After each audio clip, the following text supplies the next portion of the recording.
Hello there, and welcome to the United States Department of Nerds, where we are for the people, by the people, and of the people.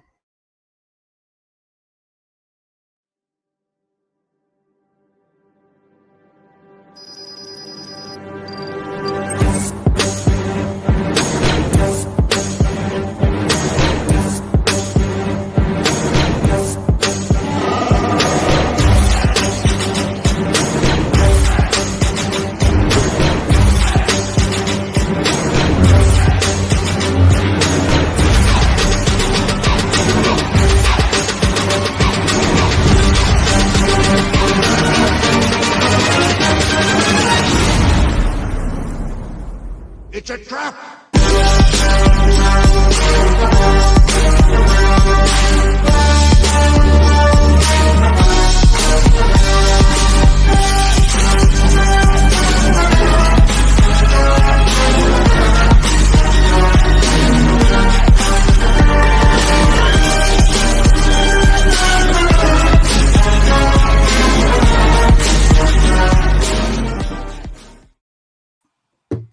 I told you that was a banger.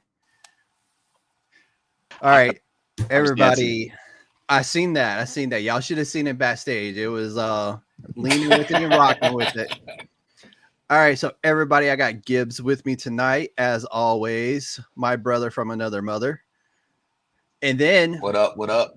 I'm borrowing Ben from Bill from the Pop Break. Somebody new. So welcome a new council member in. And also, I was told that he is the commander of our hearts. The poor fella is a Washington Commanders fan. Poor fellow is a very good explanation for that. We'll hold it against Jesus. you. We feel for you, buddy. It's a sad existence for sure. And I thought it was Not bad sad being a Falcons fan. I'm a Bears fan, so hey, We're but we've all had a good suffering preseason. lately. We are definitely all suffering. Wait. How many Super Bowls have the Bears won?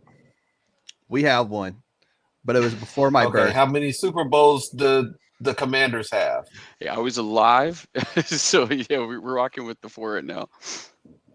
Now ask me how many Super Bowls did the Falcons have? You almost had one. It's fair. We have Shut your up. coach. Shut your mouth. Shut your filthy mouth. We didn't almost have one. We've been to two. 28 to 3, okay? 28 to 3. Shut the hell up. I'm hoping that Dan Quinn has learned a little bit from that experience, and now he's with us. So. Oh, he's learned from it, all right. Never can keep a good QB down. But we're not here to talk about that wasn't Dan football. Quinn, that was Cal Shanabaum's fault. But that's it. I'm done. But we are not here to talk about football. We are here to talk about something that has been plaguing Southern California since the 1980s, and that is juvenile delinquency, and how two men who were war prior juvenile delinquents are trying to remedy this through karate. And ladies and gentlemen, if you haven't figured it out by now, we are talking about Cobra Kai Season 6, Part 1. And by the way, this is the first show off the top of my head that has gotten a 6th season through Amazon. Netflix. Oh, Netflix. Yeah, sorry. Netflix. I'm not a company man or anything, but yeah, Netflix is where you'll find it. You're right. Hey, if you really want to get technical, this started out as YouTube. YouTube, man. Yeah, I watched 2 it there. seasons on YouTube. Yep, I did too. 2 seasons on YouTube. It's gritty roots Heck before yeah. it had a lot of funding. And it got a lot of funding. Yeah. All right, can y'all still see me? I don't know. I can never know if anybody can still see me while I'm behind the scenes trying I can see you. Because I'm trying to share stuff. Just brought a nice like dark ambiance, thing going on now. Oh, that's cool. Yeah. I gotta share stuff in the background, so it's one of those. It's multitasking that I'm not very good at behind the scenes. I'm just playing. I'm pretty good at it. But again, we are talking about juvenile delinquency and the two men responsible for trying to eliminate that in Southern California, won by Johnny Lawrence and Ralph. No, what's his name? What is his last? Yeah, Johnny Lawrence. Johnny Lawrence. And then Johnny Lawrence Danny and LaRusso. Danny LaRusso. That's it. Danielson. That's the fellas. And I'm almost Who's there. really to blame for all of this? He really is. If he wouldn't have cheated with that illegal swan kick, we would not It be in this wasn't even that situation. that cheated. If he would have just minded his own business, none of this would have happened. We're going deep into the origins of Karate Kid. I used to play those movies. Like, I know they recorded off the TV, like VHS tapes for sure, for a long time. Yeah. So, All right, I'm back on. Yeah, it gets a little squirrely with me sometimes when I'm behind the scenes and it doesn't like me to share stuff the proper way. But yeah, a little backstory for everybody. And that we just went through there with this a little history of where we're at right now with Cobra Kai, which is cool because I'd rather it not be split into 3 parts. I'd rather they just gave it to us all. But you probably would have binged it all by now, and you would just be, sad that it's gone. I would be, but exactly. But at the same time, we'd be sitting here doing a finale instead of a part 1 of season 6, which I'm cool with too. I actually like it like this because I can do so a you changed smaller it already. episode. There you go. Because I could do a smaller episode about it and then throw in something else on top of it, which is what we're doing tonight with a whole nother different set of juvenile delinquents later. Much more delinquents, I believe. Very much so. So, yeah, these 5 episodes are just jam packed with delicious goodiness. They were, dude. It was. I mean, we got the Peacetime in the Valley for episode 1. We get some college in there because they're all seniors in high school now, and then we get to the very end where we're in what was it? Italy is where it's going to take place, I think. I forget where they actually ended up putting it. Yeah, or maybe Germany, something like that. Yeah, it's Barcelona. A good setup for the tournament. Barcelona, okay. Yeah. So let's run it episode by episode here. So let's hit up episode 1, Peacetime in the Valley, where the Miyagi-Do students struggle to put aside past rivalries while training for the Sekai Tekkei World Karate Tournament. And of course, Johnny and Chozen are clashing over rebranding the dojo. Kenny is becoming a little juvenile delinquent just like his brother. And then the return of Cobra Kai again, this time in Korea. So I really enjoyed this episode. It was a great way to reintroduce everybody and to get kind of a vibe of where this season was going to go. It was mostly peaceful. It was mostly peaceful. Too long, but no. I mean, by the end of the episode, we got not even at the mid. I think it was probably like halfway through the episode, we got the batting cages brawl. Yeah. And Johnny and Chozen were trying to fight off the bat too about the names. So Yep. What are you going to call the dojo thing? Constant argument, and they're ready to throw down, just work out some of their inner demons that they've had going on. But it also failed there. This Chozen finally broke his father's board that he never could in this episode as well, which I thought was kind of like one of those full circle moment from the 80s to the 2024. And I know Gibbs had brought that up like when we were discussing this on earlier dates. He's like, dude, we got to talk about the board. So girls will do that to you. That was his final moment, just talking about how he got rejected. Yeah, that was. Yeah, she didn't. Yeah, I kind of feel bad from Chozen because it just hadn't stopped since the 80s. No, it really hasn't. First, Danny steals his girl, and then he gets his girl back, and then his girl's like, Sorry, dude. Can't But go I'm out of text back. here. I'm out of here. Yeah, I mean, but never recommend getting wants drunk and more. like pouring your heart out, but Yeah, He's a fighter, though. He's a fighter. He's not going to let it go that easy. no. well, he might So be a little happy in the old Miyagi-Do little room and just renting out a little space there from Danny. Seems pretty content. hey, He needs yeah, needs some better Wi-Fi connectivity there though. it's the Oh simple yeah, things in most life. definitely. It's the simple things in life there. So, out of all these characters that we have been introduced to throughout the series, which one to y'all has been y'all's kind of like hands down, like the one person you're really rooting for in all of this?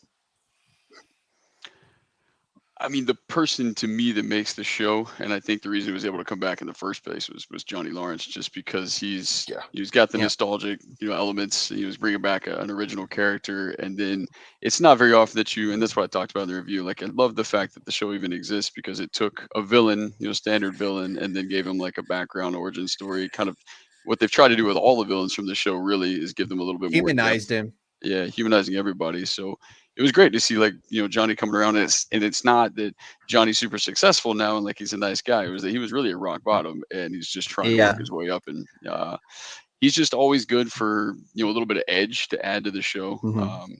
Got to drop an F-bomb here or there, got to say something horribly inappropriate at the wrong time. He's good for everybody to play off of. And he's probably got most of the good one-liners and stuff like that too. So Yeah. he's been And he's been my definitely got favorite. the best music. Oh, well, yeah, obviously. I don't know about vehicle. His van is a little suspect. But, Oh, come on, man. He's The Eagle Fang Karate van is by yeah, far the best vehicle in this show. he can't wait to park that thing outside and let everybody know who the new king of the neighborhood is. Like Exactly. talking to the real estate. That's gonna be in the driveway every night. Yeah, he's great. Johnny is the epitome of the guy that peaked in high school, and everybody else went on to do other stuff, and he's just kind of that guy that's still back home. Yeah. Sometimes life has kicked him in the nuts, but and We he's all Face know it. a he's that Johnny. guy. We all know a Johnny. I could go home right now and I'm going to talk to at least 2 or 3 other Johnnies. There we go. They're not named Johnny, but they are definitely Johnny Lawrence. Actually, one of them may be. I think his name actually is. He goes by Johnny, but that's beside the point. He's But trying to when turn it around though. Yeah. He'll And tell you about it, but he's still there. All right, I know for me, like my one character that I have rooted for the entire 6 seasons, or since they were introduced, has been Peyton Listis, Tori Nichols. That to me, she's kind of like the up and coming Johnny Lawrence with a little bit more attitude. And by damn, I want this girl to win so bad. Like I do. I don't. Oh, What? No. Bro. spoiler Team episode 6. Sam She is all on the the opposite way. side again, but Exactly. Come on. How? I mean, that girl's been through it all. Oh my She God. deserves just a little bit. Just a little, man. No, what she deserves is to grow the fuck up She, and saddle up, and they were trying to help her. She couldn't get out of her own damn way. Okay, now you know what? You're right about one thing. She is the new age Johnny Lawrence, and when this is all over, she's gonna be the one that's tooling around Reseda looking for shit to do. yep. But, I want a little sunshine for her. I mean, because this girl had a rough first She part did. of the season. She did. I cannot deny that. She had some rough stuff going on, but you know, one, you saw that her and Sam were finally getting to a place where they were okay. And Mhm. then the other stuff happened. Yep. And it's just like the shots hit. Instead of leaning into people that have shown you that they're going to be there, she kind of disappeared, and left old boy just trying to figure out where the hell is my girlfriend. Little And Johnny. yeah, look, she had her things, and I understand that, but then you come back and you're even pissed at him. Come on. Yeah, it's What was tough. I mean, I agree though that she's probably been one of the more compelling characters on the show, and she's had to kind of carry a lot of the more dramatic moments. So that piece of it's kind of interesting because I mean, not that it's lighthearted to see people beat the crap out of each other, but she's dealing with more emotional trauma, I think, on this mhm. side. So yeah, her character has been Between through a lot, but she is to Gibbs' point making the wrong choice in terms of going back to the old ways, like at the first opportunity of something coming up and getting in her way again. So you'd like to see her make a smarter choice. 6 episodes in of this, well, 5 episodes into this season, but 6 seasons in. But I think a lot of it is all these characters tend to go through that same formula of like making mhm. the same mistakes over and over again, bringing up the same past issues, but Between trying her to and break Robbie, through. man. Yeah, Which is funny because Robbie is really little Johnny. Like literally. That's his kid. yeah, true. Yeah. He seems to be on the other end of things now. So if you're looking for somebody Mhm. that kind of took the right path for the most part, he He's seems pretty trying. level headed at this point. Yeah. Yep. He's got to get a W though. Kid needs a win in this Hey, tournament. hey, he's on track to get his dub. He's definitely on the track. So we move into episode 2 here, and we see that Kreese is getting ready to face a dangerous test to prove his worthiness. As Daniel offers Johnny a helping hand while the teens contemplate life beyond high school. And I know, Rod, this is something you wanted to talk about, which is we finally see a karate master, finally representative of every kung fu movie we've ever seen. The old white hair master. With the beard, with the beard. With the Master beard. Kim. Master Kim, man. And it was kind of How cool. old is This Master is Kim now? Trying to figure The dude's got to be about 125 at least. it. at minimum. Because, I mean, he was old when we see him in the flashbacks. Yeah. So, I mean, this guy has been around meditating in the hills of Korea for quite some time now. Yeah, you could tell So, Kreese was a little shocked to see him alive. He was like, oh, yeah. Yeah. Yeah. And in the back flashbacks, he was beating the hell out of old girl. Bro. He's like, you his want to own learn? granddaughter. Like, he was Hey. tossing his granddaughter little ass whippings that were like adult size. That was a She tough had to- little girl. She had to earn it. got to be a little better way about going about earning it. I hope. Like the poor thing was like hiding behind a rock, and he rolls up like, man. Yeah, Swift kick right in the ass will fix it every time. Hey, she had to earn it, and then once she earned it, look at her now. Look at her now. Yeah. Spreading Cobra Kai through around the ages. She seemed to be doing pretty well before Kreese got there. I don't know that he's helping matters probably with the actual Cobra Kai unit at this point. No, Oh, and one of the things, like the whole reason for him going there is because there's no way they were going to let Cobra Kai that they knew in the area of California compete in the Seketake.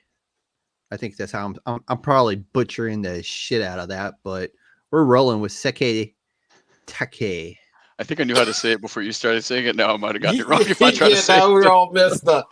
The I think it was more of a Sakai. Sakai Taikai. Yeah, something like that. Yeah. What they're saying. Yeah. But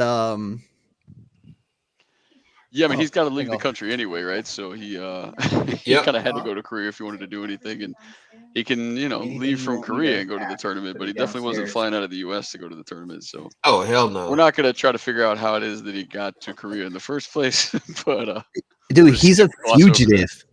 Yeah. How he got on an airplane with his passport is still beyond. I don't think he got on the airplane. No way. He had to have caught like a freight ship or something to like get off A the freighter. coast somewhere, and then bounce around a few times. I Yeah. don't know. He found his Yeah. ways. He was former military, right? So he got Yeah, true. He's got his Yeah. ways. He's got his got his ways. ways. But But yeah, you talked about like the the flashbacks, but then also like his little quest that he had to go on with the Cobra. Oh my God. ooh, we just started. I think it goes to until episode 3, I think. Is that into 3? Okay. Yeah, I think that's. I think it like he finishes his quest in 3. That was interesting. Yeah, I think Very it is 3. interesting. We can go ahead and let's hammer out this quest that he went on. His It's like an Aaron Rodgers ayahuasca trip type thing that he's got going on. Yeah. dude. Except Yes, he's bit by a snake and then starts tripping. I mean, he could have been up in upstate New York smoking peyote with what's his name from God, what was his name? Ricky Williams. Oh my God. He's like, oh, I'm supposed to report the football camp? Dude, I've been up in upstate New York smoking peyote and a teepee. Like, okay, dude. No, that whole thing was it was hilarious to me because I mean some of the campiness from the 80s certainly came out, which I appreciate. But Kreese has always been such a laughable villain. Yes. Like if there's go ahead. If there's a villain you ever just wanted to see fail, that's the villain. He's kind of like Skeletor. You know what I'm saying? Like he has all these dastardly plans, but he's just gonna fall on his face some way or the other. Oh yeah. I mean, he was pretty formidable in Karate Kid as just being like the straight up like asshole. He didn't really have any dimensions to him, whether he was just a jerk. So I appreciate that they tried to bring like something to his character, show all of his backstory with everything that they've done. But then it's weird because I feel like Cobra Kai kind of like realized that they ran out of villains and they needed to cycle back through some people. So they're like, okay, he's got to be a jerk again. So we're gonna have to bring it about. We arrested Silver in season 5, so we can't circle back to that. And Terry is building furniture. Yeah, but I do like his cameo in the first part of this season, though, and I think we get that in episode 4. 4, yeah. Outsider to pick the team, yeah. So here's a funny tidbit of information for you, Rob. You've been to Korea, right? Yes. There are no known venomous snakes in the Republic of Korea. Not one.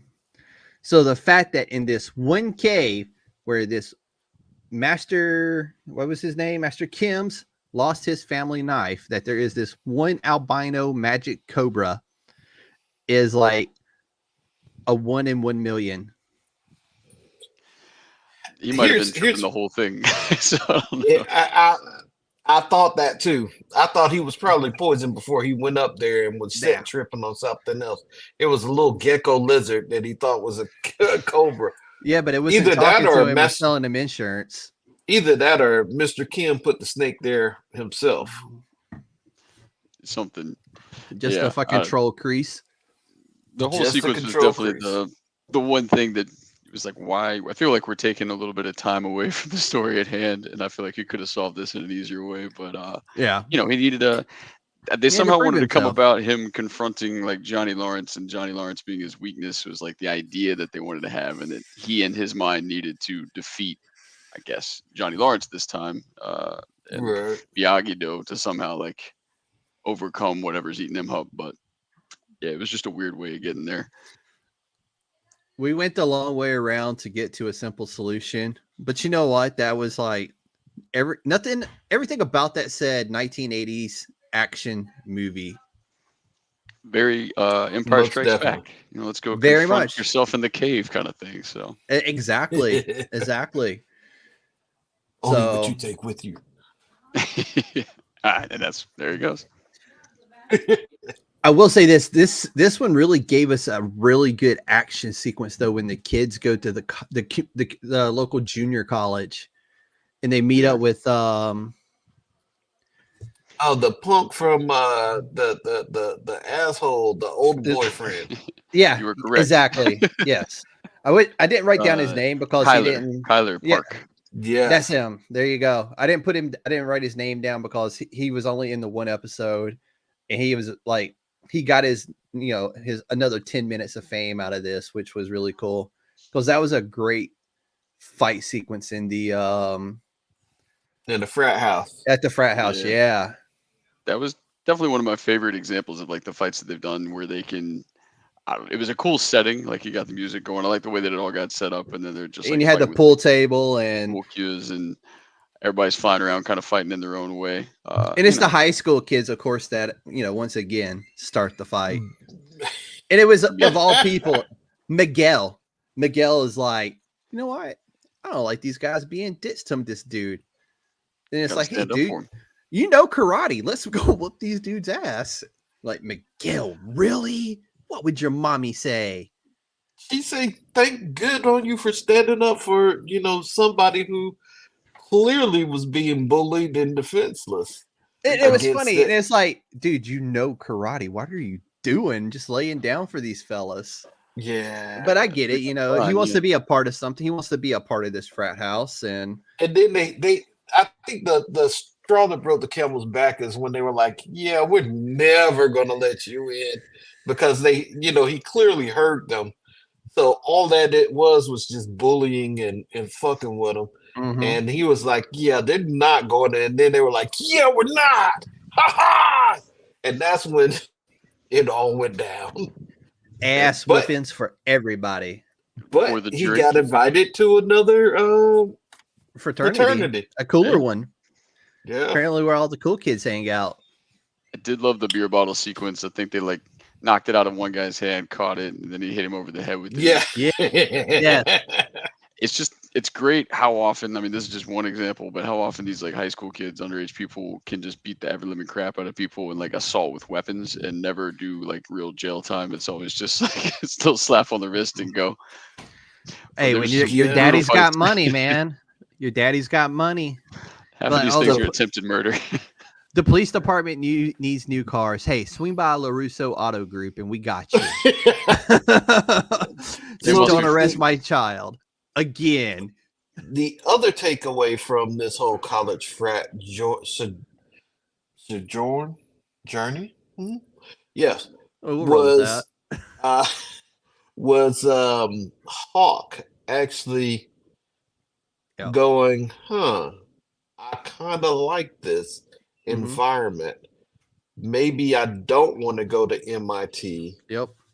And maybe I want to just be a frat bro, which he's totally turned into a frat head. Yeah. I mean, they probably don't have as many opportunities for you to chug beers and put them under spikes, at MIT. Yeah, it can be a little bit more busy studying. So, yeah, he might just want a minute to figure himself out before he goes down that road. So, yeah, I think that was big, for him, and that kind of sets the whole, dilemma up for him for the rest of the season too. Oh yeah.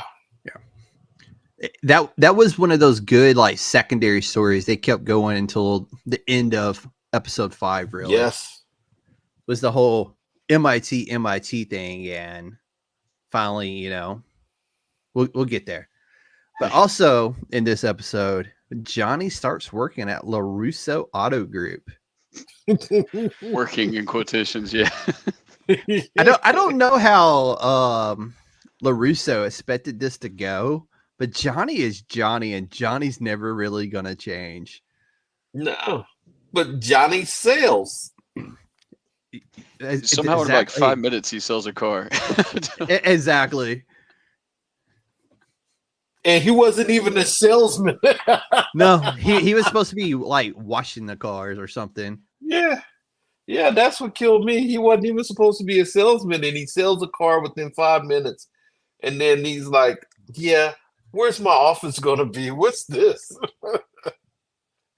I was hoping they would do something where it was like, I can't believe I got such a great deal. And like he had sold the car for like 10,000 under value or something, like just giving her some crazy deal that wasn't real. I have no idea how he negotiated that one. Johnny being Johnny, he's exactly. He was charismatic for a reason. Yeah, and Miss LaRusso was in there like because he had a briefcase. I love the line where it was like, "What do you think's in the briefcase?" It's like, Yeah. what is he carrying I'd have around in wanted that thing? You know there was not a damn thing in there. Maybe some snacks and a couple of short boys. Yeah, I think she said like a peanut butter and jelly sandwich or something. Like I don't know. Yeah. Heck Very yeah. funny. My daughter's been in here twice now to interrupt, and I She likes Cobra apologize. Kai. No, Cobra Kai. she's actually packing. She's we're doing the drop off Thursday for college, and Uh-oh. yeah, I'm gonna need a few days after this to cry and pick myself back up. But Tell her, remember get there. Sam. Yeah, Exactly. Speaking of Sam and Tori lose their killer instinct, so Johnny devises a plan to get their killer instinct back. Well, it isn't so much the killer instinct. They'll sound off against everybody, but they didn't want to hurt their budding friendship. Yes, and how can you blame them? I mean, those two have been through like a lot of shit, and now they're like finally starting to see eye to eye on things. Now that there isn't a boy, kind of distracting them both. Even though one of them is still with Robbie, and the other with Miguel. Did they swap partners? yeah, maybe multiple times. I can't remember, but at some point, yes. Yeah. You're right. STDs, people. It's just the good old teenage melodrama. They've got everybody There we dated go. everybody. It's like Saved by the Bell all over again. They all dated I was going to everybody. say the heights. I was going to say the heights. The heights. Or Saved by the Bell guy myself, but yeah. Zach Morris is an asshole. Have you ever seen that Facebook group? Yeah. Oh yes. He's trash. Yeah. Yeah, He Zach is Morris is trash. Yeah. He is trash. And then also in episode 3, a shocking discovery turns Daniel's world upside down, and we'll jump into that. And oh, by the way, that we learn in this episode the tournament is going to be held in Barcelona, Spain. I think that's where Barcelona is. Yeah, Barcelona. Yeah. Confirmed.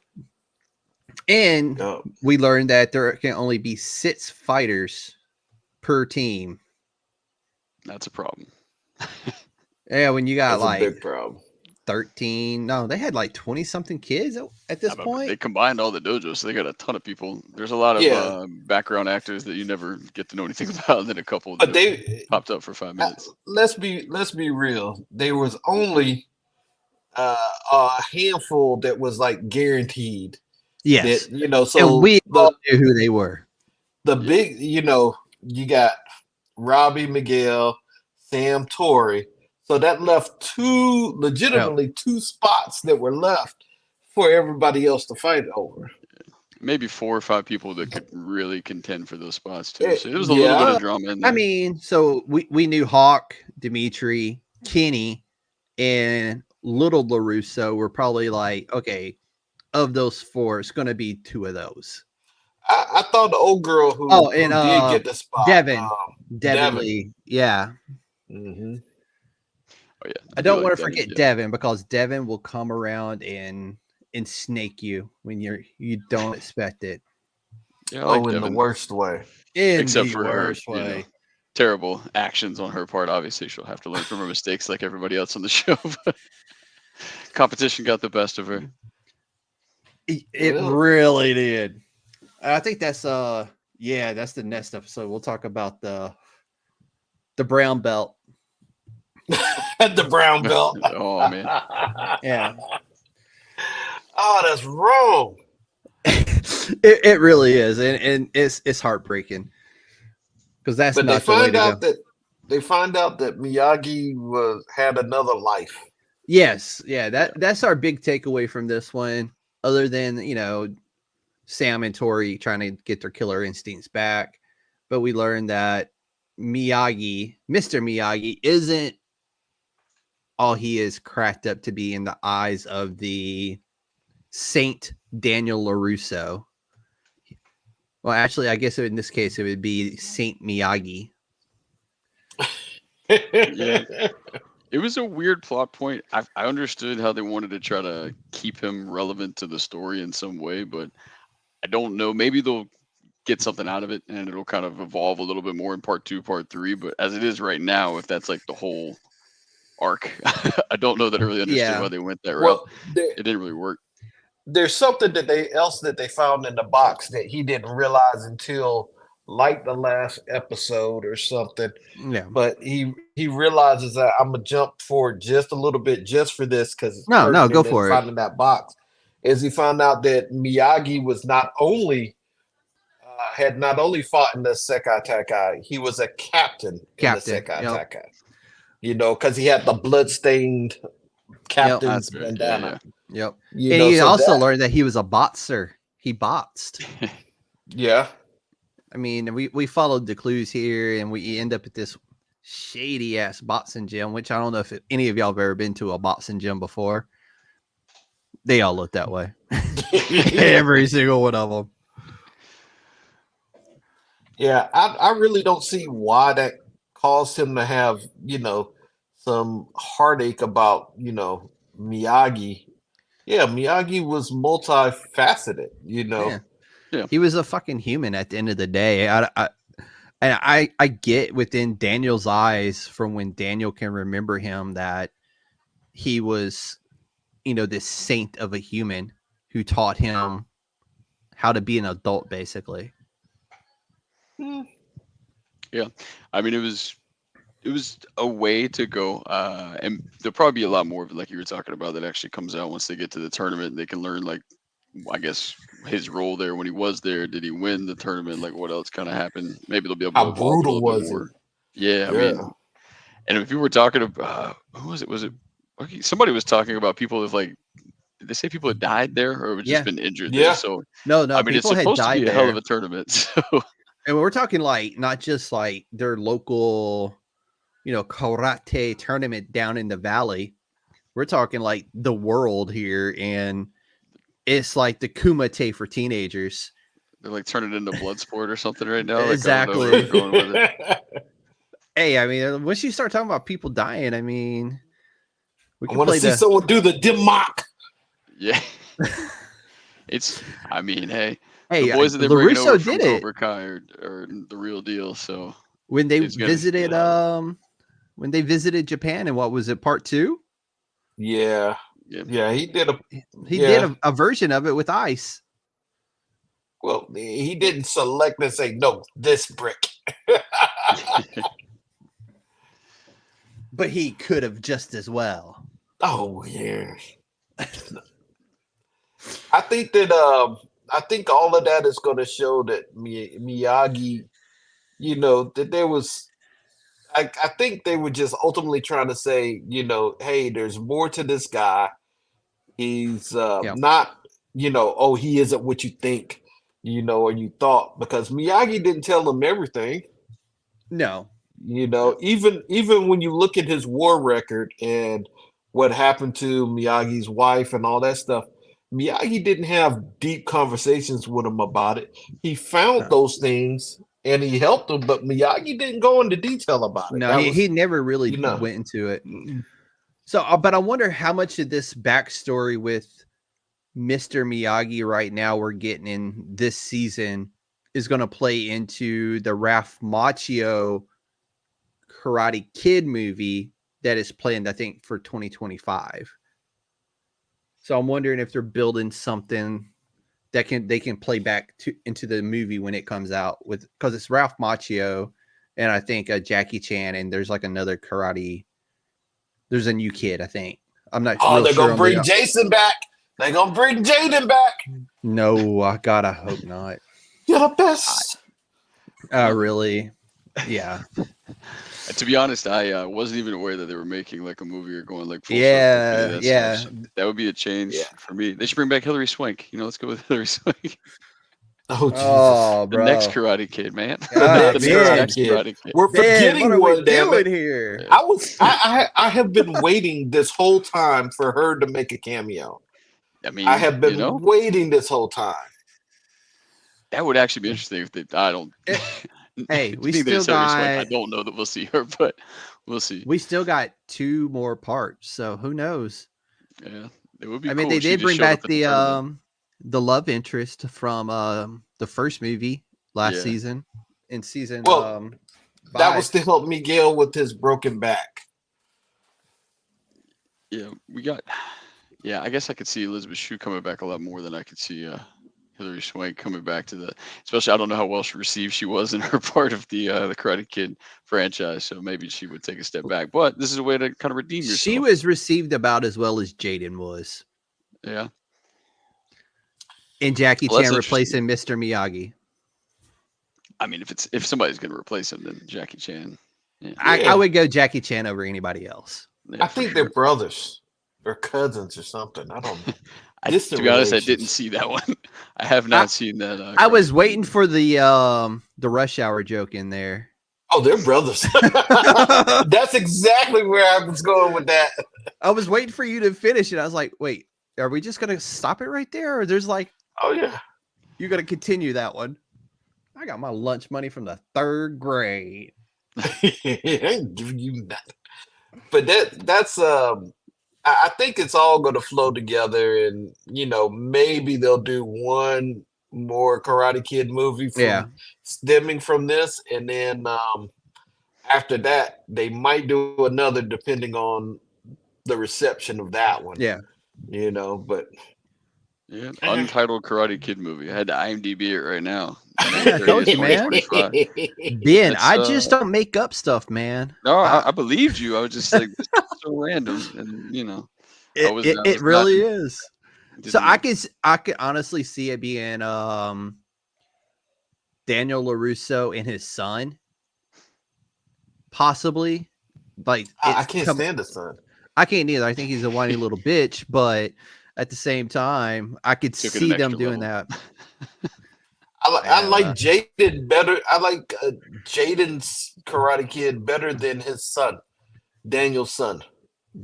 If I had to choose between the two of them, I'd rather Jaden comes back than Daniel's son yeah, do but anything. Jaden's like 35 or something. He's not 35. He's in his early Uh, 20s. Yeah, but still. they're still searching for who the next Karate Kid is Yeah, going to be.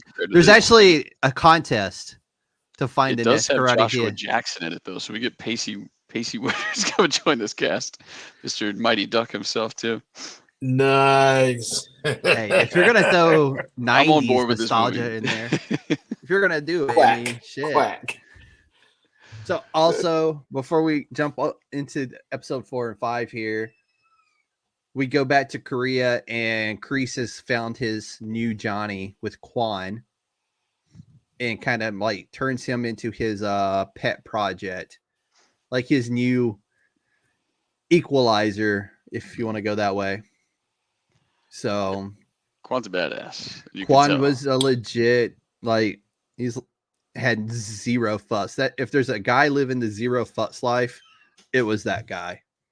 You just look at him and then see him like do one or two fights and understand that like if it really comes down to it, nobody's beating him like in a tournament. So it's gonna be No. really interesting to see how if they overcome him somehow in the tournament, like how And that he's comes going to be about. very sketchy about everything he does. Oh, Like for sure. He'll have to get here, himself disqualified or something. here's the line right here. He's going to go through that line. He kind of just tickle it a little bit. It's crazy. Yeah, as soon as he showed up on screen, you're like, okay, yeah, that's the new Yeah. arc villain that they've got to go with. That's Yep. who's going to go up against in the championship. That's going to be them. So Oh yeah, yeah. we'll have to talk at the end about who we think's going to win the tournament. Oh Got to yeah. get some We'll, picks. we'll bring you back too. Like for part 2, when part 2 drops and we watch part 2, we'll bring you back for that one as well. Yeah. I don't know what happened to Rob, but he'll be back. Yeah. It drops out from time to time. StreamYard's a finicky creature. But let's jump into the Underdogs, episode 4, where Daniel and Johnny invite Barnes to come back and be a guest instructor to help them do an unbiased selection to determine the sits. Yeah. it was cool because I do like what they did just with part 1. Honestly, when I was watching it, I didn't even realize it was being broken up into 3 different parts at the time until after the fact. But I loved how much they decided to bring back kind of every character that played any role throughout the first like 5 Yep. seasons and kind of give them their little tidbit. Let them come in and make an appearance in a way that makes sense. It wasn't just like forced or whatever. So Yeah. yeah, if you're looking for somebody, I mean, he was just with you in the huge fight at the end of the last season. So Yep. might as well bring him back and let him just kind of try to And make it easy. I've always liked his character too. Yeah, he was a dick when he was like, I think it was Psycho. part 3. Yeah, or was it part? Yeah, part 2 3, or 3. Okay, whichever one was It's not one of the in. two. Japan. Yeah, So part 3 is 3 then. yeah. But he was a dick, but he played like, you see this guy walking at the mall or something, you're like, God damn, that dude's a dick, man. Look at that guy. That guy just looks like a dick. You don't want to buy furniture off of him? He seemed to be doing pretty well. He did seem like he was doing pretty well for himself, making handmade furniture. He's happy now. He's back to his roots. Exactly, working with his hands, man. Yeah. And but yeah. I think he was a good pick to come in and pick the sits. It was a good sequence for sure. I liked it, and kind of like the different trials that he had to put him through. It made for entertaining TV to kind of watch them do the different competitions. It did, and it was. He even told him like that was not necessarily those contests, but there would be different stages to the Seketake. Yeah. All right, there Sorry he about is. that. He's back. Yeah, it's all good. I was telling him like StreamYard's a finicky beast, and it does weird things sometimes. Unless you're hotel living and your hotel Wi-Fi is sucking. It is. I am, and I thought the door behind you looked like a base hotel door. You don't always have like a fire escape route on your door. Right there. That's good. You have any thoughts on Barnes? Yeah. We were just talking about. We jumped over to episode 4 and how Daniel and Johnny invite Barnes back to help them pick the sits in an unbiased way. I think the way that Barnes did that was pretty much emblematic of the bad boy of karate. Yep. And then that's why he's been itching to get back to some level of control and badassdom, and that was just it. That was perfect for him. Yeah. And we were just saying, like, the guy who plays Barnes, man, like, if you see him at a mall or something, you're immediately like, God, that dude looks like a dick, man. Just like everything about him just says the dude's a dick, but he makes really great furniture. Shut up! I'm control.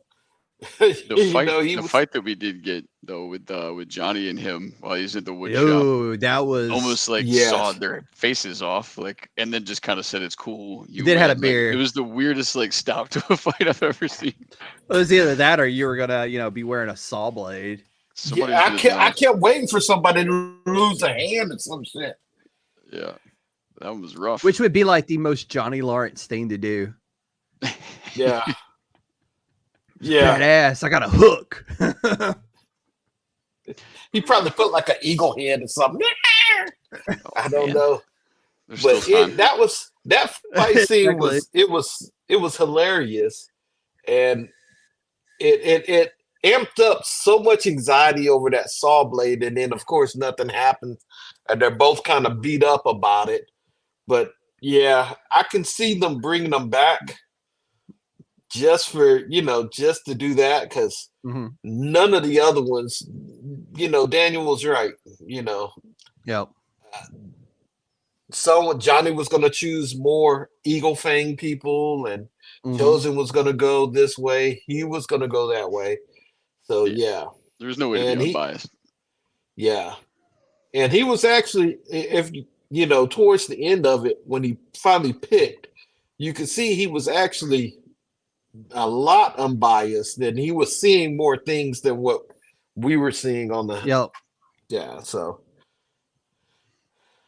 Yeah, it was great, man. That I don't know who choreographed that fight specifically between Johnny and Barnes, but it was shot so perfect. And then with the sawdust and everything, I'm surprised nobody went all Hank Hill with the pocket dust. You know, they were pocket trying dirt. to figure out who was the legitimate bad boy. I still want to know who won the fight between Johnny and Chosen. True. They should have had them come in the next episode, like in bandages and like a casket. Hell yeah. I'm assuming they kept it simple. Oh, I'm sure. And I think after Johnny seen Chosen break that board, he wasn't really. And no, actually, I'll take that back. Johnny did want the smoke. Who am I kidding? Oh yeah. Johnny always wanted the smoke. So we get the first round of voting, and we get down to the final, like the 12. We get Hawk, Robbie, Miguel, Sam, Tori, Mitch, Kenny, Nate, Chris, Dimitri, Devin, and Anthony are chosen for the second round after the I guess we can call it capture the flag. I guess. Yeah. Like full Capture contact. a lot of flags. Yeah. They do it again in the woods. Full contact capture the flag. Yeah. With karate. So we get that. And dude, I personally like seeing that, because this is the one where Anthony got busted in the mouth by I think Kenny. I think Kenny's the one that busted him in the mouth or in the nose. Yeah. I was like, oh, that whiny little bitch deserved it. You were Barnes in that moment. Barnes was like, good job, Kenny. He's like, my son's good job, Kenny. Yeah. The killer instinct. Yeah. That's what it's going to take, man, if you want to compete at this place. Actually, no, that because I think it was the top 12 that's when we did the capture the flag tournament. Yeah. Because then it was like a 4-way tie between Tori, Robbie, Sam, and Miguel. Because those were the first 4 that advanced. Yep. And then the next day, Hawk, Dimitri, Devin, and Kenny compete for the last 2 positions. And it gets very interesting in that full contact race through the woods to capture the flag. Yeah. And the one Kenny had to retreat from. Kenny did retreat. Kenny and didn't make it. Yeah. Yeah, he made it about 50 yards into the woods before he got the rumbles in the jungle. Super colon blow. And had to turn around, and he still didn't make it in time. Stupid kid was still taking his time in the. I know. Yeah. Like, what are you doing in there? It's like 90 fucking degrees. Get in and get out. Not even in the competition, man. Exactly. You're not even your character doesn't even have a name. Yeah. Now you're toilet boy. Yeah. Oh, but anyways, Devin gets the first flag. Kenny earns his brown belt. Oof. Dimitri super kicks the shit out of Hawk after he tells him he doesn't want to go to MIT. And then Kenny accuses Anthony, little LaRusso, of spiking his water. Yep. But then we learned that Devin, the quite demure, I've been seeing that word go around a lot, demure, Asian girl. Well, Devin has been, you remember, Devin was full on Cobra Kai as well. And Eagle Fang. And Eagle Fang. So this isn't so much out of character for her, just, she's like, I can't compete without, having that edge. Mm-hmm. And so she did what she had mercy. To. Yeah. Yeah. And, Old kept saying, correct. And the bad part about all this is Johnny knew. He sees at the end that she's the one that spiked the water. Did he? I don't think I noticed that. If you did, I know she kind of tried to hide it and threw it, away. But yeah, I gotta see that. I gotta see that again. Sure that he kind of knew that she did something, because he's rooting for Devin. Like, he's Devin's number one fan. Yeah, I mean, and she felt like she had to do it, or she wasn't going to get, like we were talking about, the fair shake to even, get seen to get in it. Yeah. So she was trying to do whatever she could to secure her spot and represent. But yeah, definitely a really shitty way to go about it. Pun intended in that regard. Yeah. But yeah, I don't know if Johnny saw it or not. We'll have to go back and rewatch Yeah, that I piece. definitely I have would to go think back I and would like rewatch to it. think that his character developed enough to where he would be like, okay, we have to tell the truth. We got to come clean on this. Yeah, we got to say something about this. Johnny will be Johnny until the very end.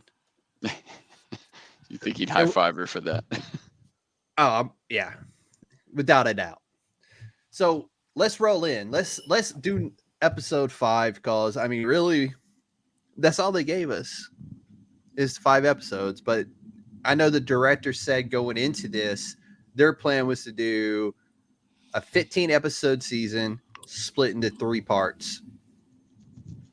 And that's what they gave us, and that's cool. I'm not mad. I'm actually quite happy with the way they're doing it because it does give me something to look forward to in the fall winter time frame. Even though there's a lot of great shit coming out on TV here soon. Oh, so much good stuff. But dude, my question would be, I mean, we can talk, but like obviously part 2 is going to be probably the tournament. I would imagine maybe the whole time. They could literally take all 5 episodes and just do like rounds of the tournament. And I hope that's what they do because I just want nonstop action. So it's just interesting that they have another 5 episodes on the other side of that. Like, do you need 5 episodes to kind of wrap things up or what? Yeah, I think we're going to get the blowout. We'll get a blowout, and then I think we'll get kind of like the lead into what is about to come from the movie. I think. Okay. Yeah. Right. That's just me speculating, and I'm a speculator and a shit talker, but that's neither here nor there. So we get Miyagi-Do now with the hard choice of how do we pick our captains out of these 6 fine juvenile delinquents that we have on our hands. And their best thing is, fuck it, let them fight. Yeah, let them throw hands. We take the top 4 and we let them throw hands.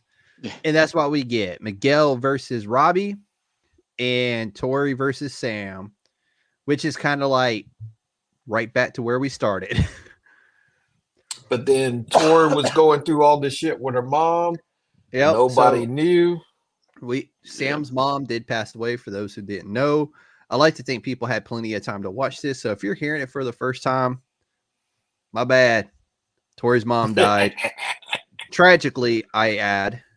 Yes. Yeah.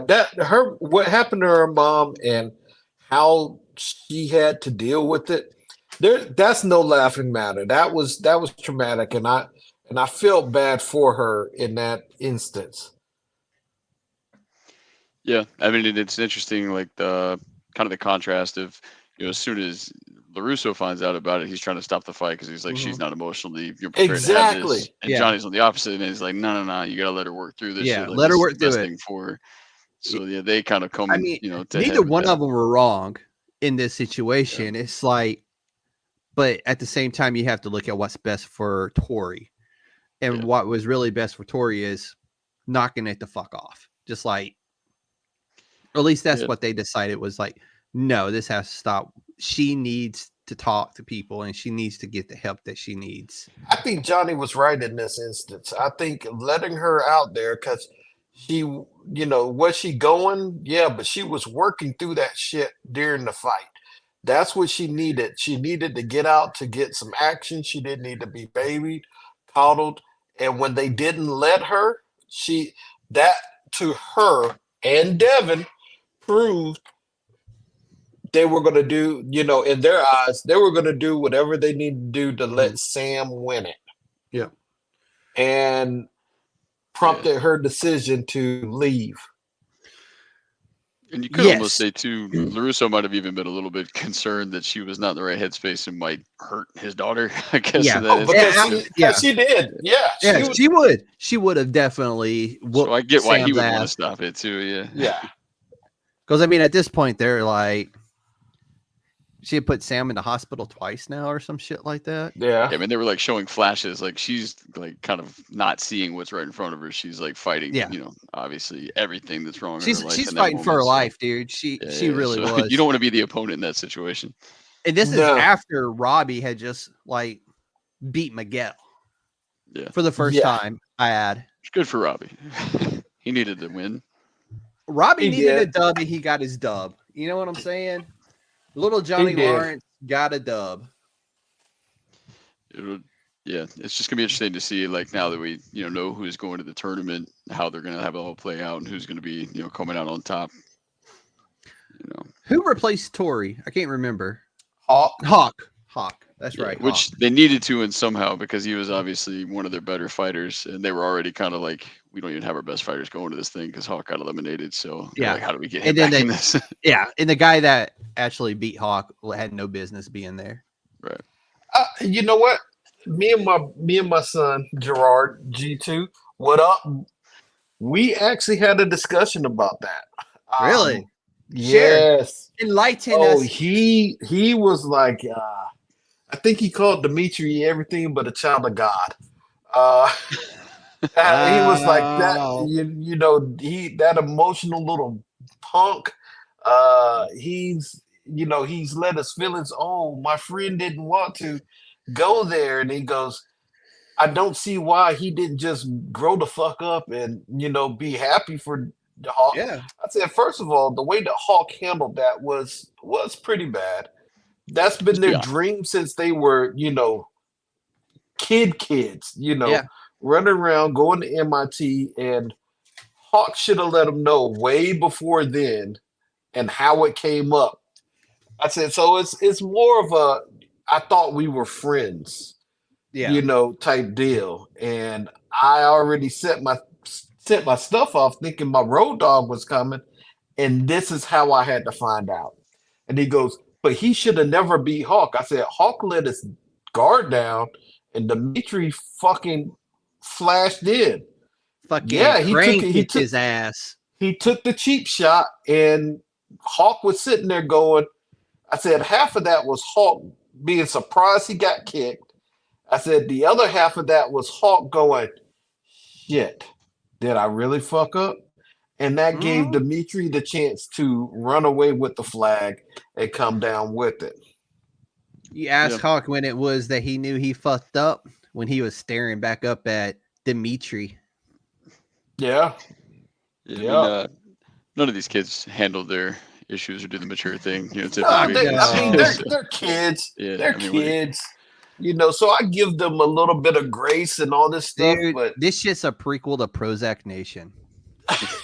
But to say that, for my son and other people to say that Dimitri didn't deserve to be there, Dimitri has not just from that one. If you look at the evolution of both Hawk and Dimitri, they are two sides of the same coin. Dimitri, all offense. Hawk, all offense. Dimitri, more defense. Mm-hmm. But Dimitri has won some great fights. He really has. And come out, that fight at the college showed where he was fighting against two different opponents at once, and working them. Mm-hmm. So I wouldn't say that he didn't deserve to be there. I think Hawk is the better fighter, but I think Dimitri is the smarter of the two when it comes to it. He's not going to let himself get into a situation where he could come out on a losing end. You know what I'm saying? Well, also his girl did say, I don't like this guy. I don't like a guy who's like, well, she said, I want the guy who was like, arr!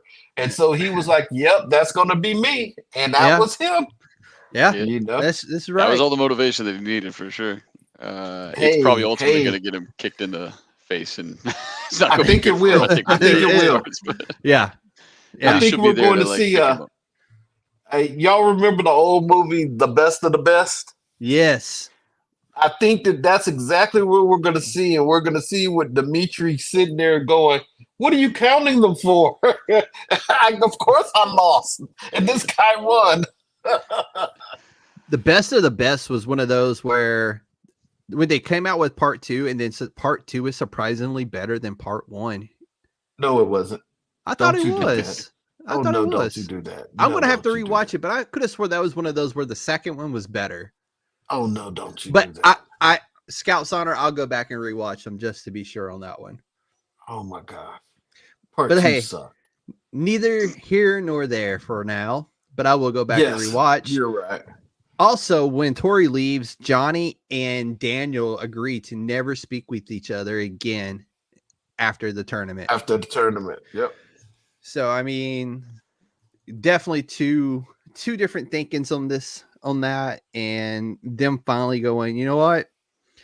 It's time for us to fucking like we done after this. And I really can't see these two completely being done with each other ever.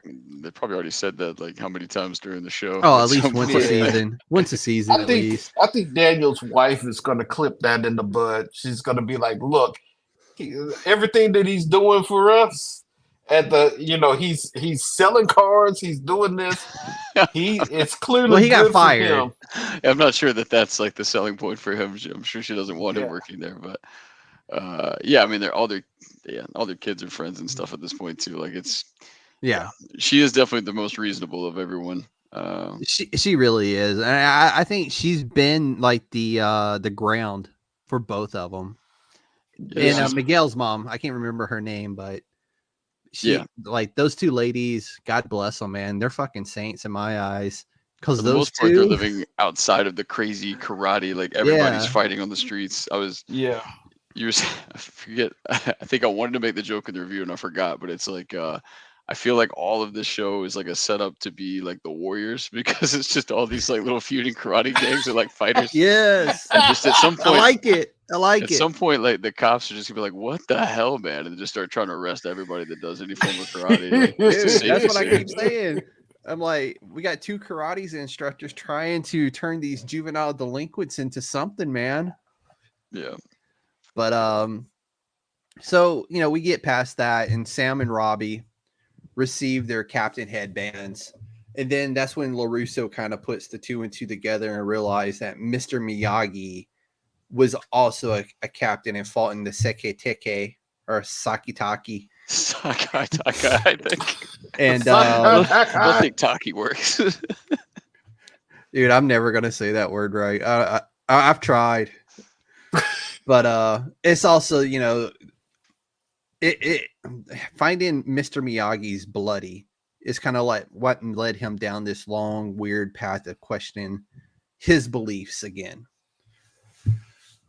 Well, But it also lets him know how real this thing is. yes, His headband, his captain's band is bloody. and, Which means it this thing rings is home for- Barnes's a point of like people have died in this tournament. Yep. I like how excited he was, like trying to get like his son and daughter to be in this tournament too. Like, you really Yeah. want your little son to be? He's not gonna last in this thing. Like, what are you trying Yeah, to do? this dude's he would have done. been done. Round Yeah. one, done. Lucky it was only his daughter that got in, but yeah, I mean, he's At probably least Sam thinking can too, hold like, her what am I own. doing? Sam Yeah. can hold her own. I mean, and she's proved that time and time again because she's taken some ass whoopings in Warren. I think Sam's gonna lose it against the Koreans. Dude, Tori is going to tear her a new asshole. And we haven't seen all the different teams. I'm hoping we're gonna get another team that's gonna be like, holy shit, where did these kids come from? I know they were teasing that it's not going to be either. It could be neither one of these teams that win. Not Cobra Kai, not Miyagi-Do. It could be a completely separate team that comes in and just whoops all their asses. So My money would the be on directors Quan, have been. though.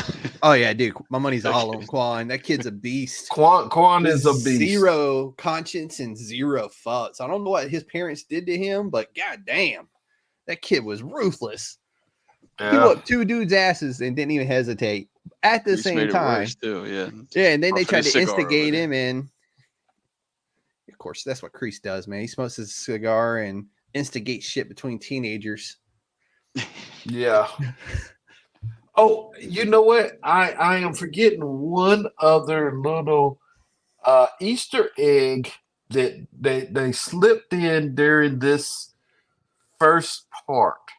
Which one? When someone was talking and they brought up to Johnny, they brought up Johnny's old teammate. Oh, yeah, yeah.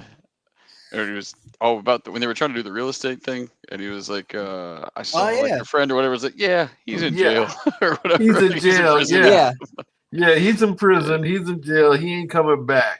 it's like And classic. I was Yeah, like, yeah, Dutch. dude. It was like, That yeah, Dutch was was so Dutch. Yeah, bad. that was yeah. an awesome like little 10-minute spiel. I forgot what episode it was with Chosen and Johnny like shopping for houses, man. Just real estate Like market.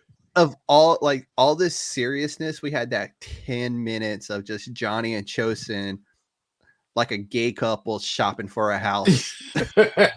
And then they're probably there. It was like, I mean, anybody could afford this house with a good credit score. Like, you have a good credit score. It's like, can't imagine Nope. that it is. It's like, do you have any money to put down? Like, no, I don't have an income really. Then yeah, that's what sparked him to But try just to get a imagine that job. But killer van right there. yeah. It's like, so you And living alone? It was like, no, I got like 10 people I'm bringing that in was the this funny place. part. That was real funny because Yeah. Jones is sitting over there trying to do what's right, and Johnny's Yeah. just like, nope. Digging a hole. Yeah. So I'm gonna stop you right there. I'm gonna take it. It's like, no, that's not how this works. But when he Oh mentioned man. Dutch, I was like, all right. And the fact that, Dutch is, he left, the guy who plays Dutch is Steve McQueen's son. Hmm. Yep. And he left the acting world to become a race car driver and has said multiple times, I'll never go back. Yep. Yeah, I know they had. I forget what season it was where they brought back all of like Johnny's friends for like an Yeah. episode. That was a really good one. But Is that I guess 3? maybe it I think was. that was season 3. Yeah, because Yeah. there's a lot of people that showed up in season But 3. literally almost everybody that ever had a line Yeah. in the movies, like at Yeah, some 'cause point, it's I like think pop back. even in season 3 is when toward the end of season 3 is when I think Silver made his return back as well. Mm. It Yeah. it might have been. Or Yeah, early at the season end of 4. season 3. Yeah. They But did the dun dun dun dun. yep. Yeah. You get that crazy entry that Silver always gets. Like the dude can make an entrance. I'm not going to take that away from him. Oh But yeah. speaking of making an entrance, the kids arrive in Barcelona, Spain, and they're all lining up around the tournament mat. And lo and behold, the South Korean Cobra Kai team shows up, led by none other than Quan and Tori. Dun dun dun. Like the fucking drama between these kids, man. I swear. Get your if your feelings hurt and you run back to the bad guys once again. He'll Yeah. be back. Yeah. Yeah. It's weird that that's what they set up. I would have thought that she would have worked things out rather than run back to Kreese, who's obviously like left her high and dry before and is not going to have like her. I Well, don't know. you have to excuse me. You have to keep in mind that Kreese at one point was paying for her mom's medical bills. Yeah. So Yeah. I mean, they to showed like her- a softer side of Kreese, throughout the seasons, and like that Yeah. he has, a heart and all Tori- this backstory. But Tori is kind of like his new Johnny. You know what I'm saying? yeah. But then is he gonna have to fight another snake to figure out that she's his weakness? I don't know. Like we gotta In a country that has no venomous snakes. Yeah. Go to like Rhode Island or whatever it is, a state in North Carolina, a state in the United States without snakes. We'll see. We'll see where they take it. But yeah, the tournament, I do hope that the whole part 2 is like just taking place there. I just want it to be like a giant blood Yeah. sport, like Dude. miniseries. That is all I'm hoping for at this point is that the 5 episodes in part 2 is like the tournament and them maybe licking their wounds on a plane on the way back to California. Yeah, they'll have like time in between like rounds or whatever, like, and then the day ends or something, and then they go back to their village or whatever they're kind of staying at there, and kind of talk things out and speak about what's going on. And I'm sure there'll be time for more teenage drama and whatnot in between. But there's going to be a lot. Tournament's going to take a while, so I know yeah, the I hope it directors drags. and producers and everybody they're really kind of hyping this thing up and how they're doing it and everything. So I'm not mad. I've actually enjoyed it. I thought it was something different, and now I'm seeing other shows from Netflix are jumping on this same kind of bandwagon of like, we're gonna give you 15 episodes, but we're gonna split it. You know what I'm saying? That's kind Which of is cool. I think it's the best way to do it because a lot of times, for example, the boys, they kind of drag it, so they give you like a couple episodes at a time without releasing everything, right? They don't give you everything up front, so you have to They'll kind of give you like 2 episodes up front, two, and and then you got to then come back. So sometimes if I'm in like a binge mood, I'll get through like all of the show. Like you could have binged all of Cobra Kai like in a day, or something. If you're having to tune back in like weekly, other stuff gets in the way. You get distracted by like another yeah, show in between, and so sometimes you don't have the same attention span or like focus, and you forget what's going on. yeah. That happens to me all the time with some shows. So it is nice to kind of get it all in Hey, like 5 bingeable eps, and then I'm come back to struggling it. through it right now. Like, I want to start House of the Dragon, but in my head, I can't do that until I finish Game of Thrones. However, It's an investment. season 6 through 8 are so horrible. It's hard for me to press through. So what I've been having to do is like watch an episode or 2 episodes at a time, and then I'm like, all right, I can't do no more of this horrible season. Let me go watch the Arrow. So I've been watching Yeah. the Arrow in between, which of course, there's parts of the Arrow where you're just like, fuck, get the story going. We know where it's going. I've read the comic book. You're killing me, Smalls. Well, I mean, there's some shows where you have years in between seasons, like literally 2, 3 years before they come back with Yeah. the next one. That kind Or of they stuff's crazy cancel too. it and then bring it back. Yeah, yeah, for sure. But yeah, so I mean, at least it builds like excitement for like part 2 to come, and then you'll have, you'll wait like through the Christmas and everything, and kind of come back into it, I guess, the next year in Well, 2025. I So think we get the second part like just before I the think it's, holiday break. I think it's in November or something. I Yeah, think is when it's supposed to November. drop, And and then then 2025 we have the next part. So yep, it's early 2025, like January or February, I think. yeah, I think that's right. But I mean, But hey, you brought news to me today because I didn't know that they were spinning this into a movie and kind of yeah, extending this whole thing so even further. I forgot it at what part. It was just before they released, or around the same time they released the first part of this. They were like rumors starting to pop up, and then finally,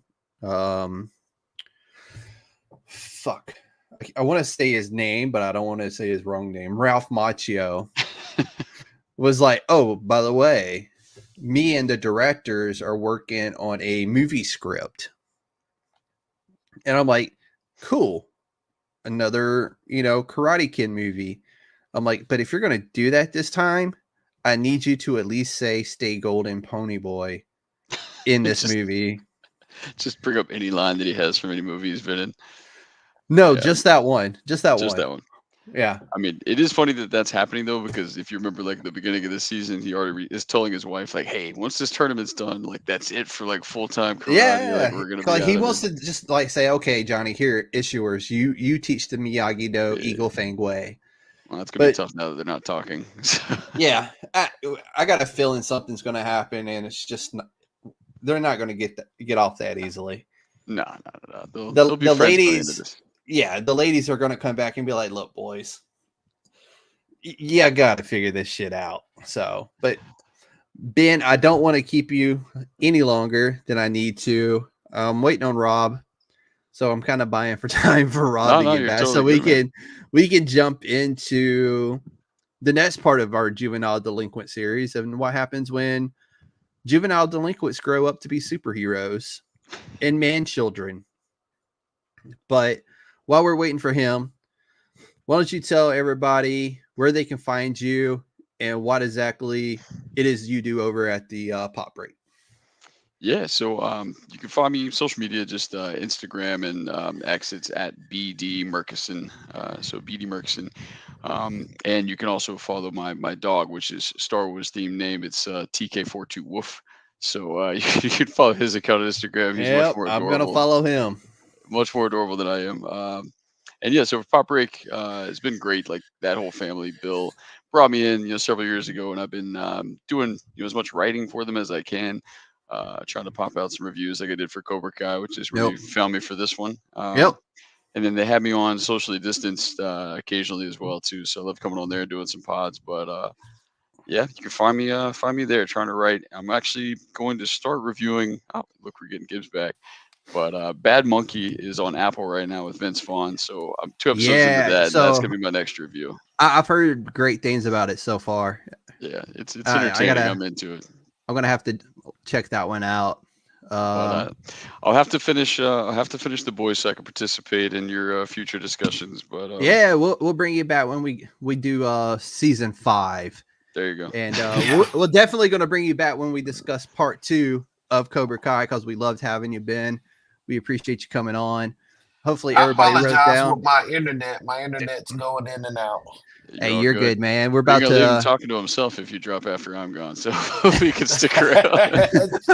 Yeah, I was like, I'm not gonna lie to you, Ben. I'm kind of just like carrying on until I can get Gibbs back in, so we can roll into the second half of this. So now that Gibbs is back, and I can jump into our second half of our discussion of juvenile delinquents. Ben, appreciate you coming on, man. Like I said, man. we'll have you back on for part 2, and look forward to see what else you do with the pop brick, man. Sounds good. Thank you guys. Enjoyed Hey, it. You have a good one. appreciate you, Ben. Have a good one. Nice All to meet right, you now both. Take it easy. take it easy. All right, everybody. That was Ben that I borrowed from the pop break tonight to talk about Cobra Kai and juvenile delinquents. All right, Gibbs. Now let's get fucking as violent as we humanly can. And Let's that's what do this. season 4 of The Boys brought. Was They like brought a lot of violence, a lot of the most over the top violent season to date. And goddamn was it great. oh my god. At a certain point, I'm like, oh Jesus, can it get worse? Yeah, yes, Yes, it did. can. And it Yes, did. it can, and it did. What the fuck? All right, so like I'm a comic book guy. I know you're a comic book guy as well. So let's start it with this. So The Boys is based off a comic book written by none other than Garth Ennis. And if the name sounds familiar, it should, because he did Preacher, Yep. Hellblazer. He had a run in Yep. Hellblazer, aka John Constantine. That's why you can't just go into a comic book store and go, "Hey, I'm looking for John Constantine." You're not gonna find it that way. You got to find it for Hellblazer. Yeah. Punisher, his Punisher run, fucking amazing. But those are my 3 favorites from him. And then we also he created it with Derek Robertson, and it was developed for TV by Eric Kripke, which hopefully everybody knows who Eric Kripke is at this point. The dude literally did Supernatural, Gen V, and the Winchesters. Yeah. So we're talking like Garth Ennis to me is like on my Legends board. His face is right there. So, I got you. But now that that's out the way, we explained what it is. I'm going to ask you a question. Go right ahead. Do you think the creative liberties taken by Eric Kripke with some of the characters from the comic book affected the overall season or series, rather, i.e., gender swapping certain characters and that kind of stuff? Do you think Yes. Let's be 100% real here. A lot of the stuff and the liberties and the changes that they made, they were done because I'm not sure whether or not people would have, like, casuals. Okay, like, those who read the comics and love the comics and was like into the comics. First off, I'm gonna say this as disrespectfully as I can. Y'all some sick bastards, because that comic book was it is, bro? It is, but I don't think that the casuals would have gotten into a lot of different things that was in the original. Yeah. In the comics, because with Starlight first joining, they all did her dirty, not just the Deep, but they needed to, to keep some of them a little bit above the board, but so they've made some changes, and I think that it's affected it so that it was more palpable, palpable, Palatable. Yeah. palatable. Yes, Yeah. Close enough. We're in the ballpark. For mass consumption. Yes. Because in the comics, how they did Starlight, there was no redeeming factors for any of them. None. Any of them. Not even Queen, because Queen Maeve was right there when it happened. And she did nothing to stop it. Not a damn thing. So you have those things that was like, what the fuck? And you have to go, what the fuck? But even still, we're getting that. But yeah, most definitely, it's changed some stuff. It's made it easier to watch. Yeah, which is saying a lot, because I know a lot of people who watched the first season was like, nah, I can't never. do it. Yeah, dude. And I always tell people, like, I'm like, if you think what you see in the TV show is bad, don't go read the comic. No, because the TV show's at a level 8. The comic book, they got it cranked. Compared to the comic book, the TV series is a level 5, maybe 6. I'm being generous with my 8 on that one, because the TV series is still on a whole nother level that you're not used to. It is, and we've seen some stuff on there that, especially with this season, a lot of the stuff that's going on has left the comic book realm. Yes. But definitely this was a good season. It's bringing together a lot of, they're starting to close off storylines. Yes, and we know it's coming. Like, we know season 5's it. We're done. Right. And I'm hoping they kind of end it the same way the comic book does, because I think that's like the best ending possible. But I don't know if we'll get that. But let's go with this. So we have, of the characters in the show, just the show, what has been your favorite, like, so far? Jesus, you for trying this to put season. me in For the this season or the show? No, we're only going to focus on season 4.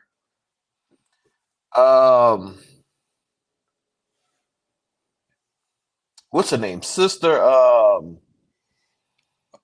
Oh shit. Sister Sage. Sister Sage. Yes. Susan Hayward, who plays Sister Sage. Yep.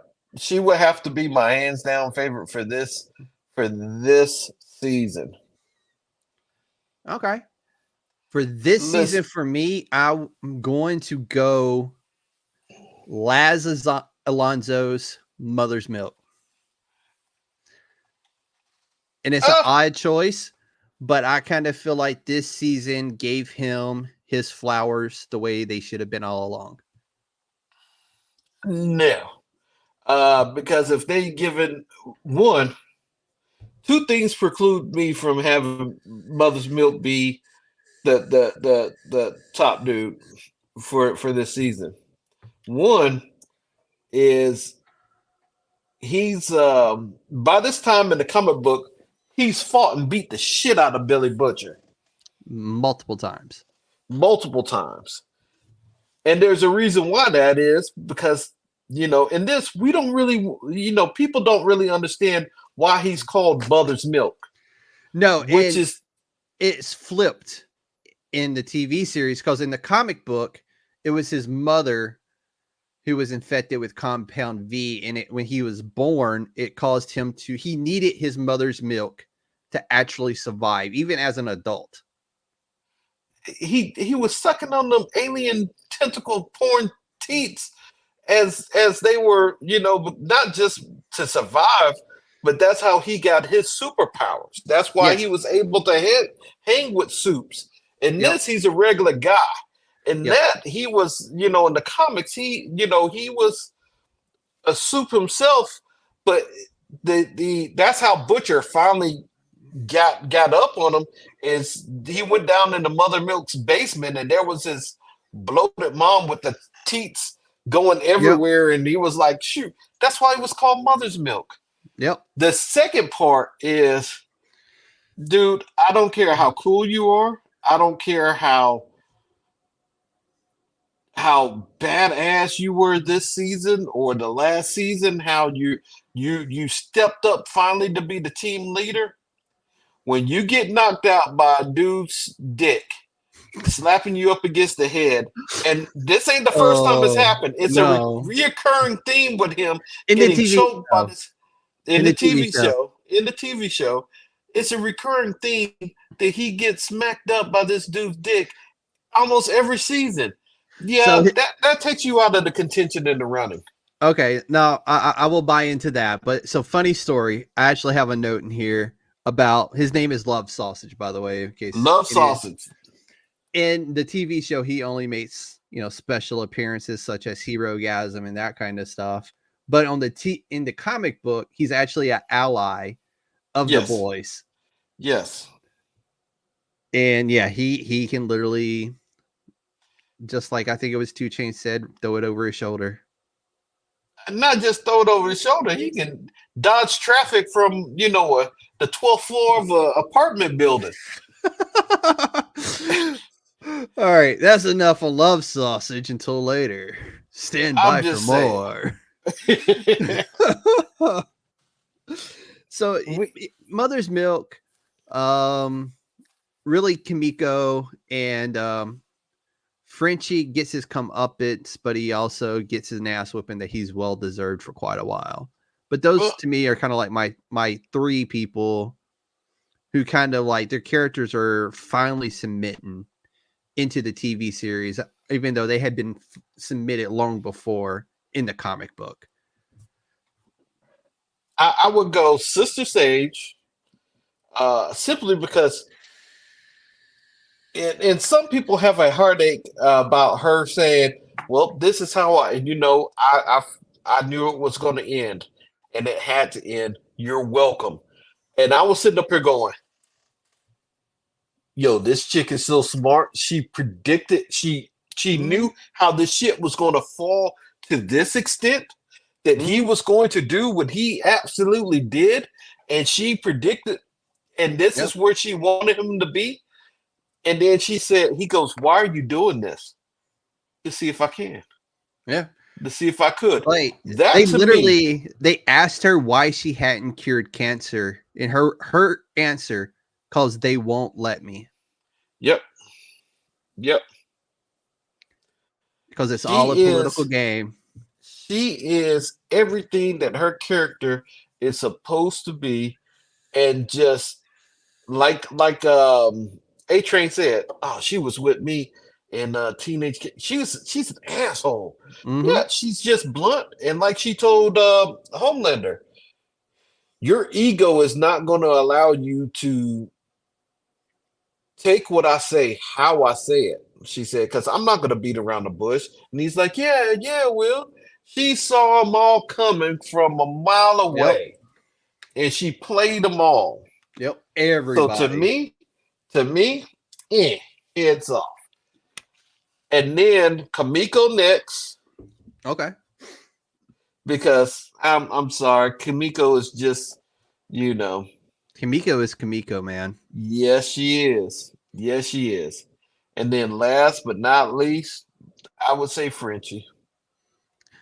Dude, Frenchie's character in this season surpassed what I expected them to actually do. And when you start seeing a little bit more of the comic book Frenchie coming into it, I was like, oh, dude, it's about damn time, because Frenchie is like a deep ass dude in the comic book. Yeah. Not the deep as in Chase Crawford's the deep, but he's a fantastic character. Yeah. He's got some depth to him, and he's definitely got some gravitas, and them finally having their moment and being together. We'll get there. Okay, we'll get there. But yeah. So I want to touch on. So Anthony Starr, I love the dude. He plays Homelander. Yeah. Homelander was created with the DNA of Soldier Boy. Yep. However, in the comics, the Soldier Boy that is portrayed is not what we get in the TV series by a lot. In the comic book, Homelander has his way in more ways than one with Soldier Boy. Yes. And Soldier Boy that we see, like, oh, I was in Vietnam. No, Soldier Boy pissed himself in Vietnam. Yep. And yeah, we'll leave it at that for that one.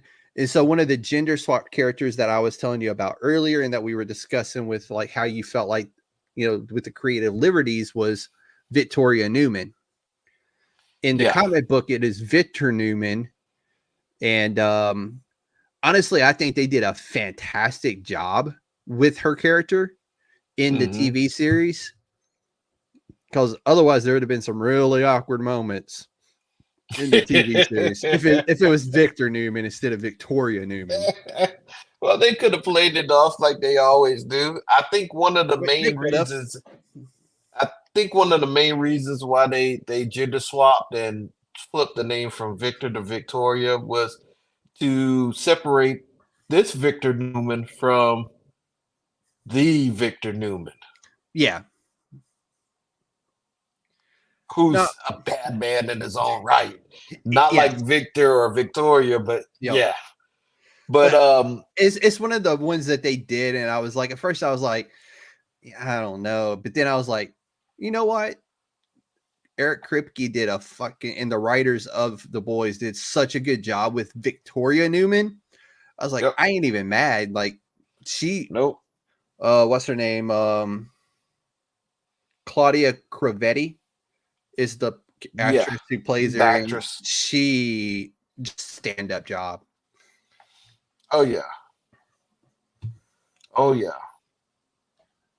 So let's hit on some of the bigger changes, because I do want to fill into people because we've never talked about The Boys before, and this is probably what some of the stuff we're talking about. If we had covered it earlier, which means USDN would have had to have been around 4 years ago or 5 years ago, we just didn't do. So we're going to hit some stuff. So one of the biggest changes from the comic to the show was Black Noir. In the comic, he is a Homelander clone. Yes. And it was actually Black Noir who assaulted Billy Butcher's wife. Yep. And he's also the guy who committed the most heinous of crimes in the comic book. Like, they could have did a whole season of, SVU on Black Noir. It was Black Noir all along instead of Agatha. Exactly. And also he served under Soldier Boy in Vietnam. Yep. In the show, we see him killed at the end of was it end of season 3 or earlier in season 4? Where Homelander just reaches in and disembowels him. I think it was in the season 3. Okay. I couldn't remember. I just remember like it just being absolutely like a brutal death. Right. And then they hire another soup actor to replace him in the TV show. Right. Who turns out to have actual powers. Yeah. And he doesn't know how to shut up. Would you shut the fuck up? Yeah. So I have another question here, because as I'm writing this, I was like, just questions I wanted to ask, get your thoughts on, and maybe even like people out there to kind of like to think about. So did Eric Kripke's creation of new superheroes take away from original comic characters, even if the created characters paid homage back to comic characters from The Boys, i.e. Ezekiel, Mesmer, who was played by Haley Joel Osment, by the way, and Translucent? No, not at all. I didn't. Yeah, I'm with you. I kind of Not at look. all. I kind of look as The Boys as a homage to itself, to the actual comic book, and what they did with the comic. I don't really look at it as a one for one. You know what I'm saying? Similar Yeah. to what they're doing with over on the other show on Netflix.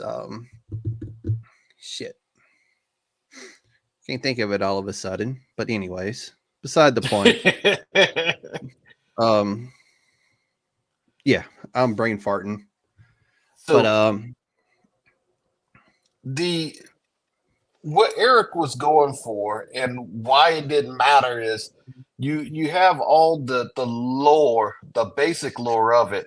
And sure, you've got some characters that are new, that are created for the show, that are based on other characters, but really what he's doing is it doesn't make a difference because most of us were casuals of this, so yep. we didn't get it. You know, there are those who are like, "Oh man, we were ripped off because this guy would have been better, and he's from the comics, and why didn't they put him in?" But Mm-hmm. of course, you didn't know that until you were already hooked and you Yeah. loved the episodes. You And know what I'm saying? honestly, The Boys is like a cult following anyway. So like It is. mainstream, like It is. they didn't like, oh, this is based on a comic book. Well, I'm like, and by the time The Boys come out, you couldn't get the comic book anyway. Yep. Yep. You're either reading the compendiums or nothing, unless you wanted And to spend a pretty dime. you had to have been a fan of this type of comic book in itself because the boys wasn't mainstream Marvel or DC. No, that was Image And Comics, so man. yeah. So and even those that were image comic followers were like, you know, the Yeah. boys was really, really hardcore shit, Mm-hmm. you know? Even so, Image did The Walking Dead as well, and even the Yes. Walking Dead comic books are like, holy shit. Yes. Yes. I've So always liked image for the grittiness. that's why I will forever be a fan of Image, because that and Spawn. And I'm a big fan of Todd McFarlane, even though he's kind of a douche sometimes. But I was thinking about the Sandman earlier, because you can, when you watch the Sandman on Netflix, you Yeah. can pull out Compendium 1 of the Sandman and follow along with the actual comic book, Yes. which I have all the respect in the world for. But this one, I feel like they could take those creative liberties with it, Oh and yeah, it most doesn't definitely. it doesn't take it away from me, unless Nope. they fuck up the ending, and then I could be pissed. What? Okay, let's go ahead and I'm gonna be the first to tell you the ending of this TV show is not gonna be like the ending in the comics at all. I don't see any other. Well, I do see another way they could do it, but I I'm just such a huge fan of the comic book ending that I'm like, it messes with me to think they would do it a different way, I guess. Because that's the one thing I'm like, you can take all the creative liberties you want, but the ending's the ending in my head with this one. But then again, they may come up with something, and I'm like, you know what? God damn. All right, I stand corrected on this. Let me ask you a question. Game of Thrones. Hold on a second. The The original series, Game of Thrones. What season was it that you said, "Okay, I'm this is too far gone"? season 6, midway. Season 6, The midway. everything about it after midway through season 6, I was just like, this is hard to watch. Okay, so how about this for shits and giggles? Anything after season, I think it was the Season 5. beginning of season 5. Yeah. After season 4, maybe season 5, that was it. Which I think season was it where she was left there with her dragon? 5, I believe. That was at the end of 5. I think so, That was yeah. it. That was it. that the black wedding that never happened, and people were like, "Oh, season 5 is still great." No, season 5 sucked ass. It was long before Yeah. season 6, before disaster of 7 and the horrible ending of 8. Mm-hmm. And so there is nothing about that show after, basically midway through season 5, at the end of season 5, and Yeah. with elements throughout. Like I said, the Black Wedding happened fairly early in season 5. None of that other shit that went on was anything remotely about what was happening in the movie, in the books. Yeah. No, I So know. Yeah. so for when people say, okay, it's supposed to end, the way that it ended in the books or the comics, for me, I'm like, I'm still willing to let this shit cook. Let's let the Yeah. boys cook and let it go down the way it's supposed to go down. Because right now, Billy's got a whole nother motherfucker in his head. Dude, he's got a whole goddamn parasite living inside of him. What? Not just the parasite, but he's got that the you okay, I'm jumping ahead. All right, let's go. We can talk about that in a second. Yeah, yeah. Um see, where was I? Okay. All right. This one is related to Gen V. I know we haven't talked about Gen V on the show, but did Gen V, so we got season 3, Gen V, then season 4 of The Boys. Do you think Gen V created a distraction from the main title with the creation of new characters and stories unrelated No, to the main? Okay. no. What I do think, that because we don't actually see the Gen V, well, we see elements of Gen V throughout the last season, right? This Mm-hmm. season. We see elements of it, and we actually see a couple of guys from Gen V at the end. Yep. Basically, they're coming over and they're mixing. I think that Gen V in itself was supposed to be very much so standalone-ish. Yeah. Well, it's got to be But standalone because that's an original story. well, no, it doesn't have to be standalone. You can mix an No, original story with it. I'm not saying standalone in like a standalone. What I'm saying is like it's Eric Kripke's creation. It's his right. character, his story. It's standalone in the fact that it's unrelated to the boys, even though it ties to the boys because Okay. it's the same concept. Well, it's the same universe, same, Same universe. Yeah. Homelander goes there. I think that elements and events that happened with the cast of Gen V precipitated the need for them to be incorporated into um to the boys Yeah. itself. We're supposed to get a second season of Gen V. I Yep. don't know if that is going to happen. No, that one's happening. They've already said that is happening. They're just choosing not to recast. Oh boy. Yeah, the fellow that died. Yeah. Well, Which is what I'm saying. This is why I'm saying that, is because, when you now are seeing people from Gen V in the boys, how they gonna go back to Gen V and make it fit? They can't. They're not. I would leave it to Eric Kripke to figure out how they're gonna do season 2. I got a feeling season 2 is gonna roll. Like, and I mean this wholeheartedly. They're gonna end Gen V season 2, and it's gonna go flow straight into the boys season 5. It has to. There's some stuff happening behind the scenes there in Gen V. That's why we're seeing them now in the boys, mainly the boys season finale for season 4. But I got a feeling they're going to tie it into there somewhere. They're going to interweave it. Okay. I'll give leeway to see that happen. Yeah, I'm going to get Live because I really enjoyed the characters from Gen V. Mary Moreau, Kate Dunlap.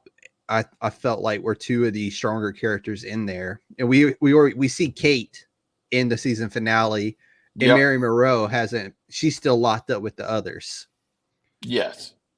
So, which leads me into Temp V. The use of Temp V in the TV series.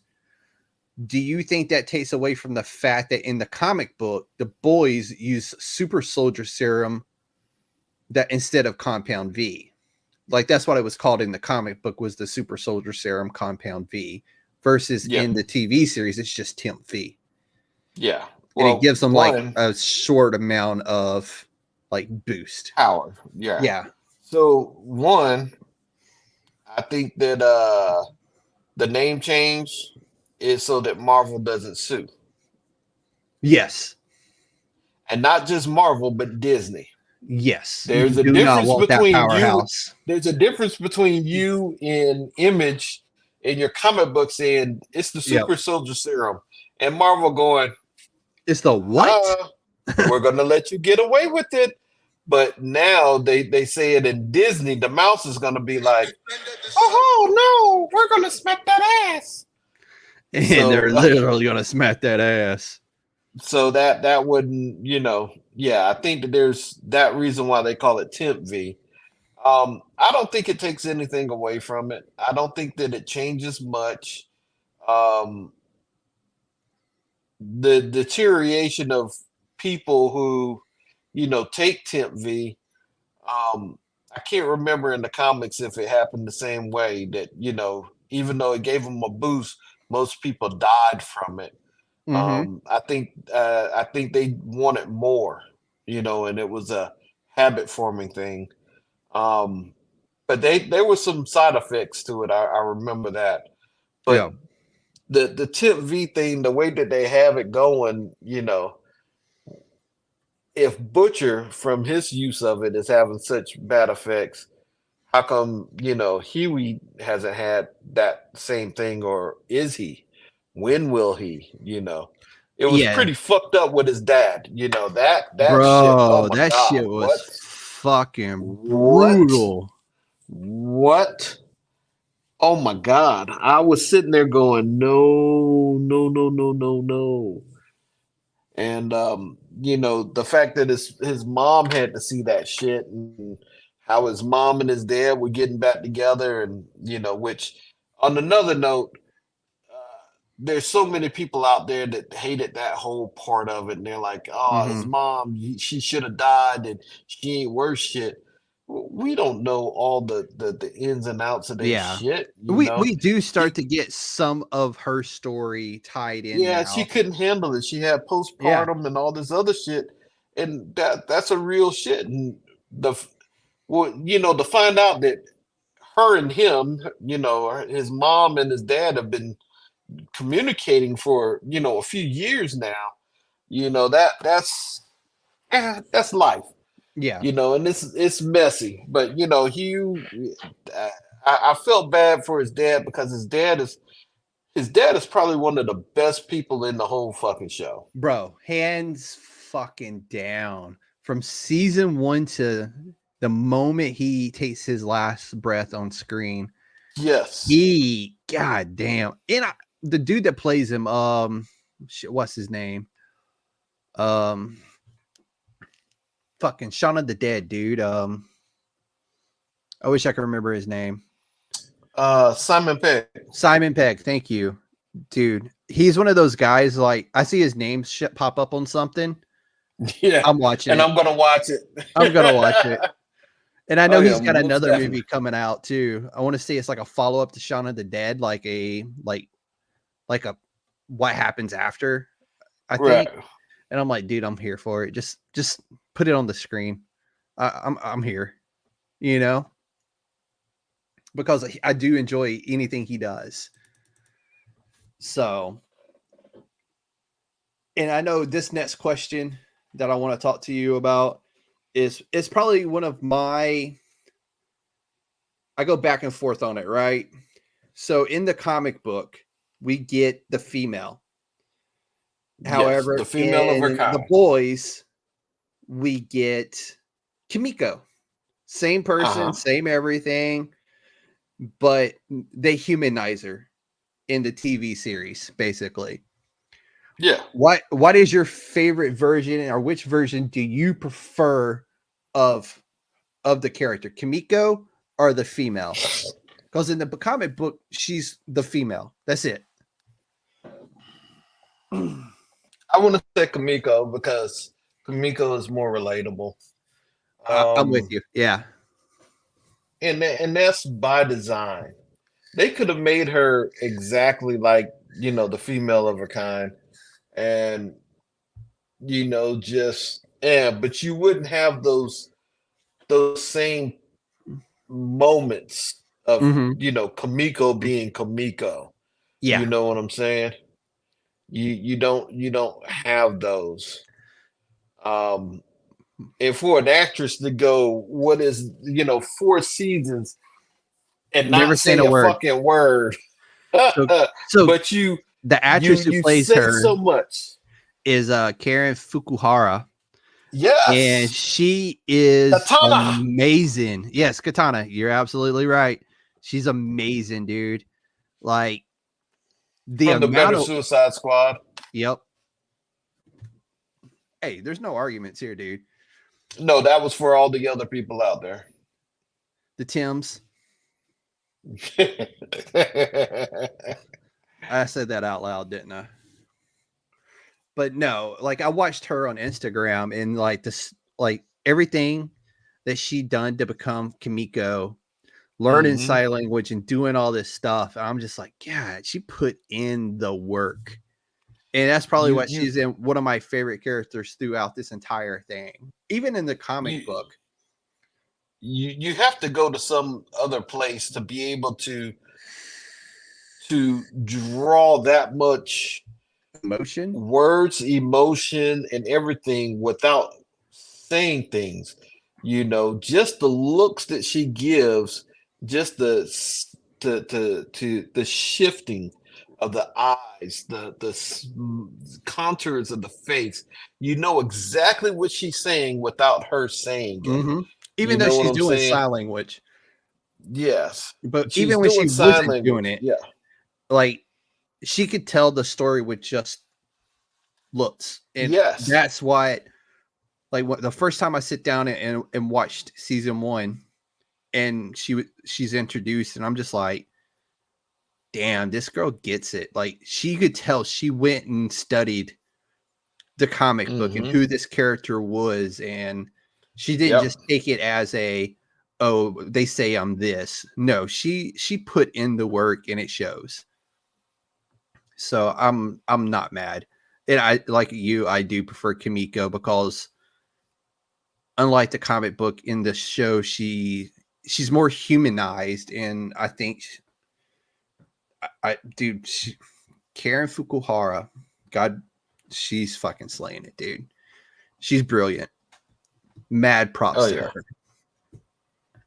So I was wanting to break this down by episode, but with the conversations we're having, I really don't want to do that. So let's do it like this. Let's just talk about some of our favorite parts of, like, let's go the first half of the season. So 1 through 4. Okay. Let's roll with it. And I know I mentioned this question to you earlier.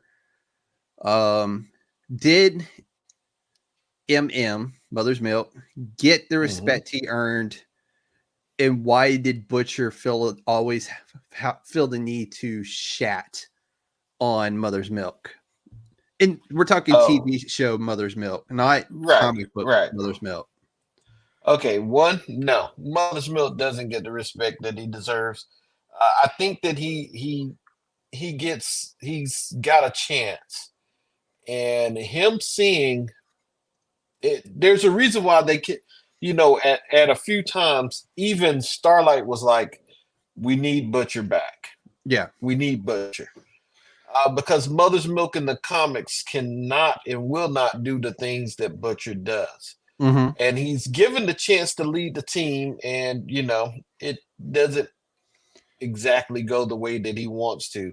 He finds out corralling all of them, Mm-hmm. including Huey, who's supposed to be his right hand man, it's fucking hard work to do. Dude, it puts You know what I'm saying? Cat Herd into a whole new perspective. Fuck yeah. So in that aspect, I think that no, he's not. And then again, he gets smacked with a dick and knocked out. At the end of the Fucking season, love he gets no sausage, respect. man. He gets no fucking respect. Who else didn't get any respect? It's Rodney Huey. Dangerfield, by the way. Rodney Dangerfield said that. Yeah, but in this one, Huey was. I felt so bad for Huey. Dude, Huey is portrayed as the biggest bitch in this show. No, I wouldn't say that he's the biggest bitch, but Huey's the kid that just fucked up shit just keeps happening. How do you not become as fucked up as the fucked up shit that happens to you? He's a good kid, man. And that's a testament to his dad. Yes. Because I'm sorry. Being down there in Tech Knight's fucking sex dungeon and having that shit happen to me, what? Dude. I'd have killed them all. I'd have killed every last one of them. That and Ashley would never have made it to the end. All right, so let's talk about Ashley. What? Colby Minifie plays Ashley, and dude, she slays this fucking role. Like, she's another one that you can tell. Like, she didn't just take her characters like, oh, this is who my character is. No, you could tell she went and put in the work to learn who Ashley really is from the comic book. And fuck, is she not killing it, dude? Like, this season, she was phenomenal. The evolution. I mean, she's still clearly so terrified. Yeah. And she knows she's got 100% fucked no matter what. She knows that sooner or later her clock is getting punched. Between her and A-Train, it's happening at some point. Oh my God. And A-Train was like, come on, we've got to go. He's got to know. And when she looks at him with that resolve in her face, and it's like, no, if I'm gonna die, I'm not gonna die running or any of this stuff. And that resolve was there, but she wears a wig because she's pulled out all her fucking hair. Yeah. She she took Temp V, so we got to figure out how that works out. Dude, that's one of those where like she's gonna be something completely. I got a feeling that she's not gonna be like recognizably human when we see her in season 5. She's not. I just don't see it happening. She's not. I got a feeling it's gonna completely like deform and derange her. I keep going back to Tech Knight's sex dungeon because that we knew that she was doing old boy and dominating the hell out of him. But the not Tech Knight, but the what's his name? The news guy. Yeah, the news guy. But then to see her do they thought that Huey was the spider guy. Mm-hmm. And oh my God. When she put her hand on his face, there was so much slime. Oh, bro, that wasn't slime, man. Fuck, I know it wasn't slime, but how the fuck did she generate that much? What the hell? It was just like, oh, dude. Man. What the shit? And then she just went on about her business.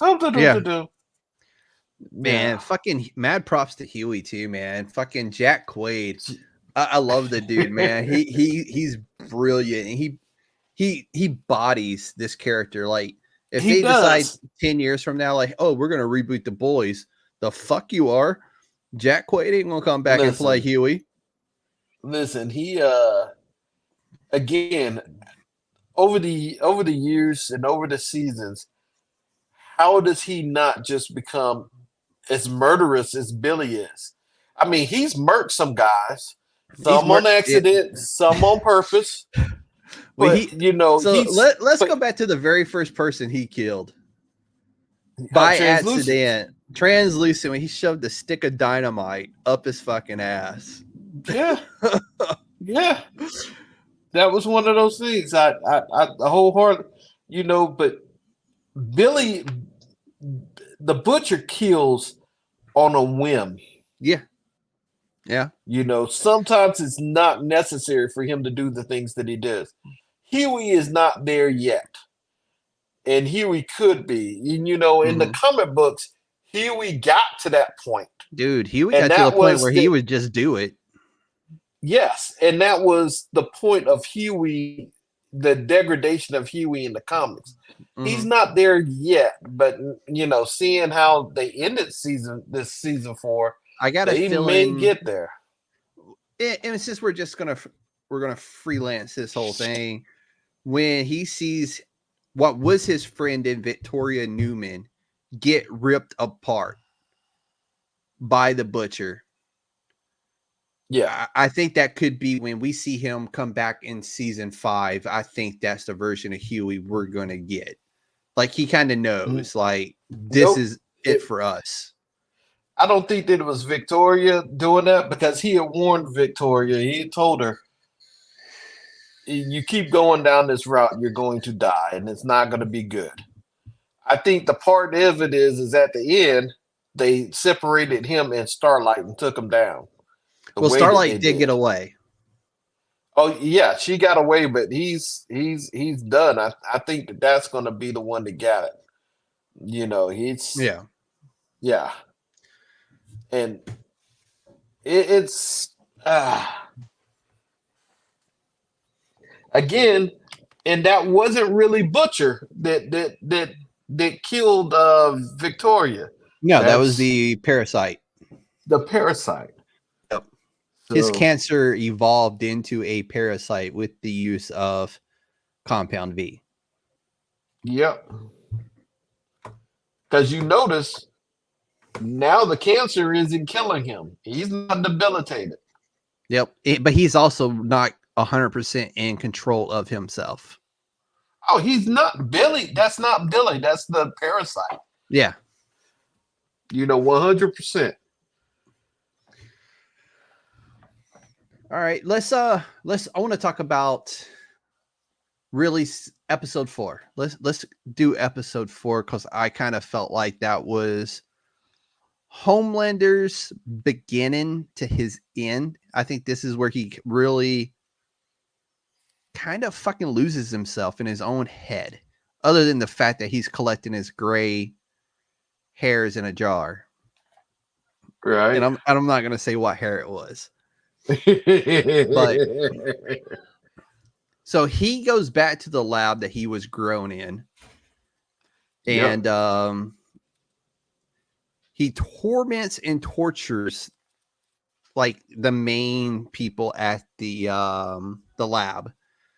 And dude, it is probably one of the bloodiest like episodes that we get.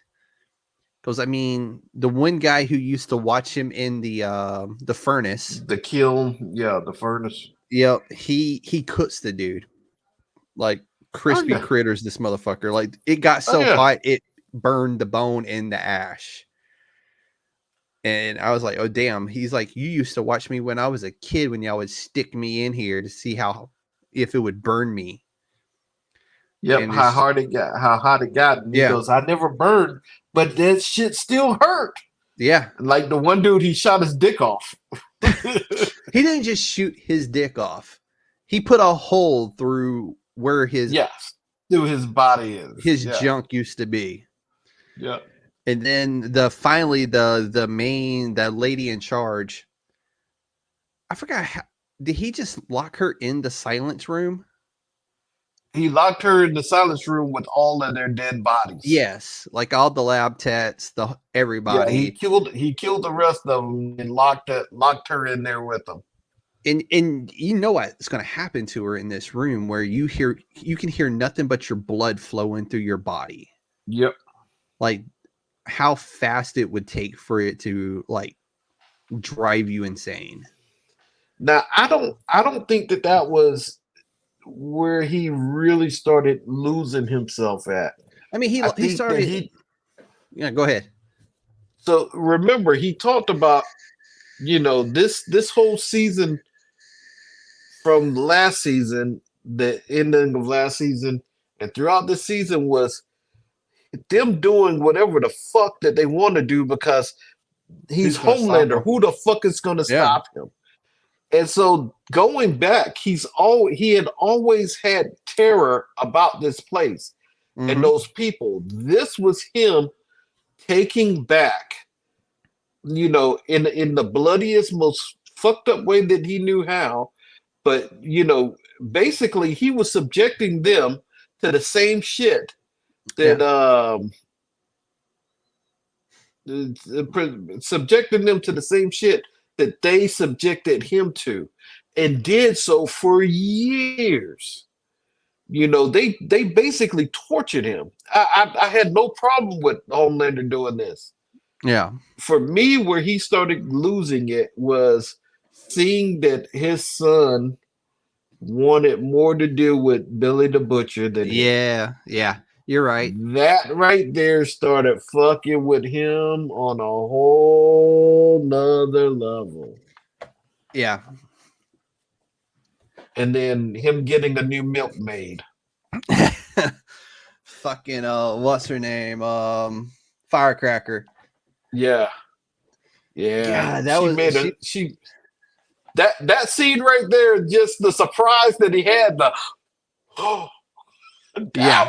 the fact that she would do that for him. When she first popped that out, he's like, I'm not even remotely interested in you like that. And then she squirted him, and he's like, the surprise and the awe was like, he was like, you did that for me? Yeah. And then but she made herself sick. Yeah, she made herself sick. He's like, when he hands her a tissue, he's like, no, move. No, Father. All right, let's talk about Sage. Go ahead. Let's do Sage. Sage, no, on that Sage helped participate that. You remember she was like, keep doing what you need to do to keep him, to in your voice. She knew what was going to happen and how he was going to react to it. Yep. But now I wanted to real quick. Let's close out Huey's dad because he closed out. Let's. So he is given temp V. No, I think he was given full up compound V. He was given the V that was in Homelander's dresser, which is a full dresser. Yeah, those are the last vials of compound V. Yep. And his dad who suffered a stroke in episode 1. Yep. And what happened is when he woke up, and at first he was fine, but then they're like, okay, we're going to go and we'll be back. And when they get back, they find out that he's awakened again. And he's basically like, he's unintentionally murdering everyone. Like everyone in the hospital. Because he has no clue what's going on. He doesn't even know like where he's at, what he's doing, or anything. He doesn't remember. He doesn't remember years. He doesn't remember any of that. He remembers that his wife left him. He doesn't remember him getting over it or any of that stuff. So when he was coming at her, he was like, "Okay, stop that." Yeah. He's like, "You're not Huey, but Huey's, a boy." Yeah, Huey's a kid. You're not Huey. Yeah. But when he ran through that bed and that dude. Oh, dude. Yeah. Yeah. That was Oh God, it wasn't the bloodiest scene, but that was definitely a unique one. That's for sure. Yeah, And it's not the yeah, first time we had seen something similar to that, but that was one of the ones where it was just like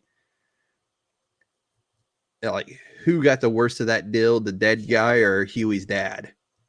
Because Huey's dad still has no clue what's going on or what's yeah, happening to him. yeah. That's the worst, the worst, the worst. But I think his mom and himself, they did the right thing when they were finally able to get him Put his laid down dad. and Yeah, then put him down, basically. yeah. So, And that's one of those things is when do you do something like that, you know? mhm, And I think that they did it at exactly the right, most yes. applicable time. And it was So perfect. It was like right at a mid-season, kind of like season finale turn point is when that happened. And Rob has dropped again, but we'll keep pressing on until he can rejoin us. And yeah, good times are happening today with his internet wherever he is staying at this week. Um, so we just closed out on Huey's father and him finally being, them attempting to save him, to them, eventually being the ones that had to put him down. But what we were about to talk about and take a moment to discuss was the Deep and his serious depravity when it comes to his lady friends in his life, aquatic and non-aquatic.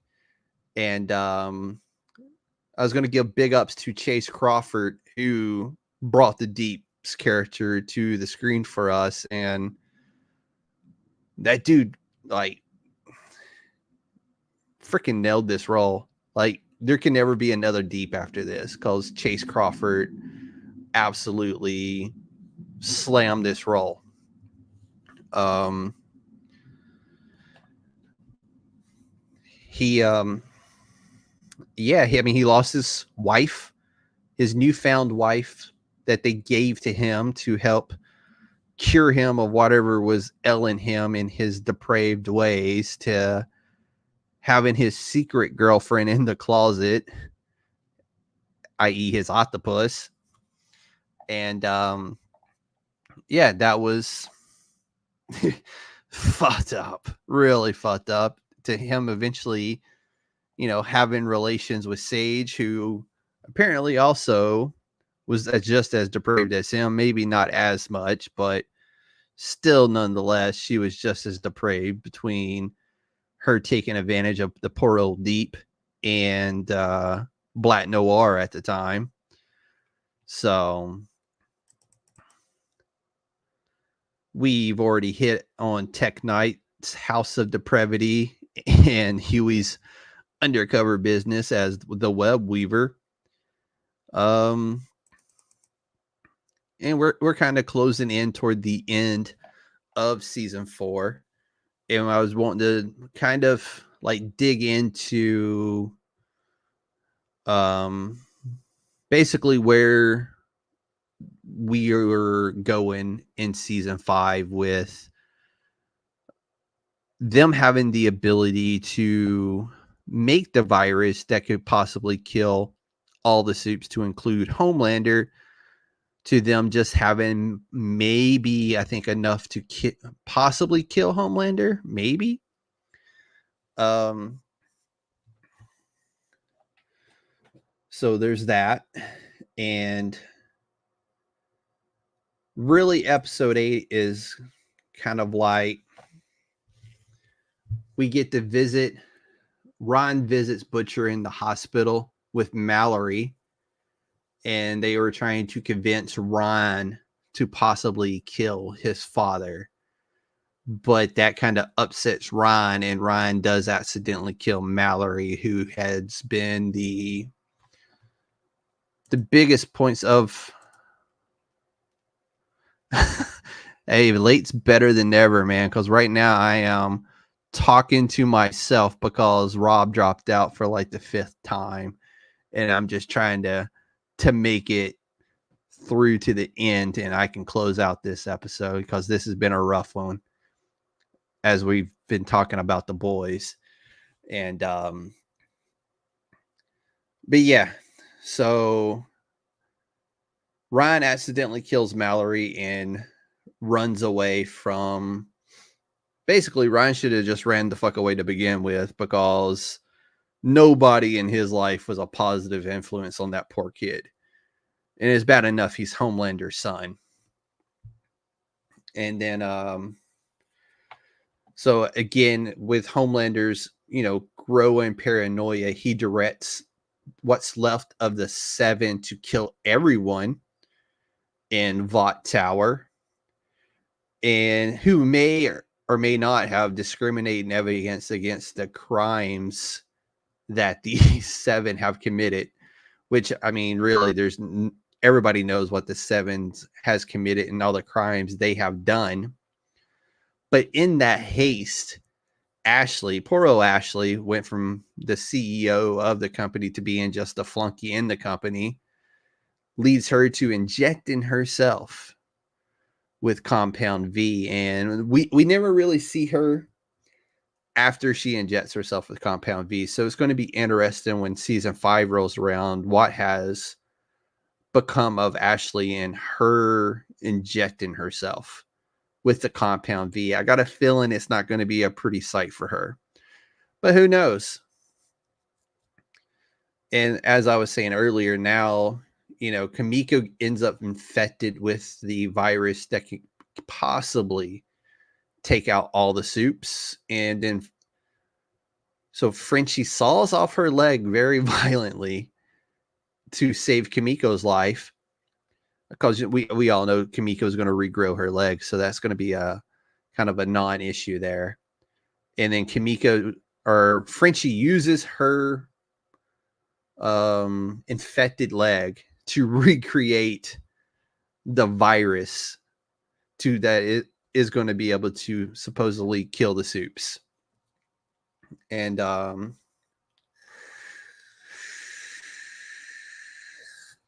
so then Singer, who is the president-elect, the boys discover that there is a shapeshifter out there who is working with the 7 to kill Singer.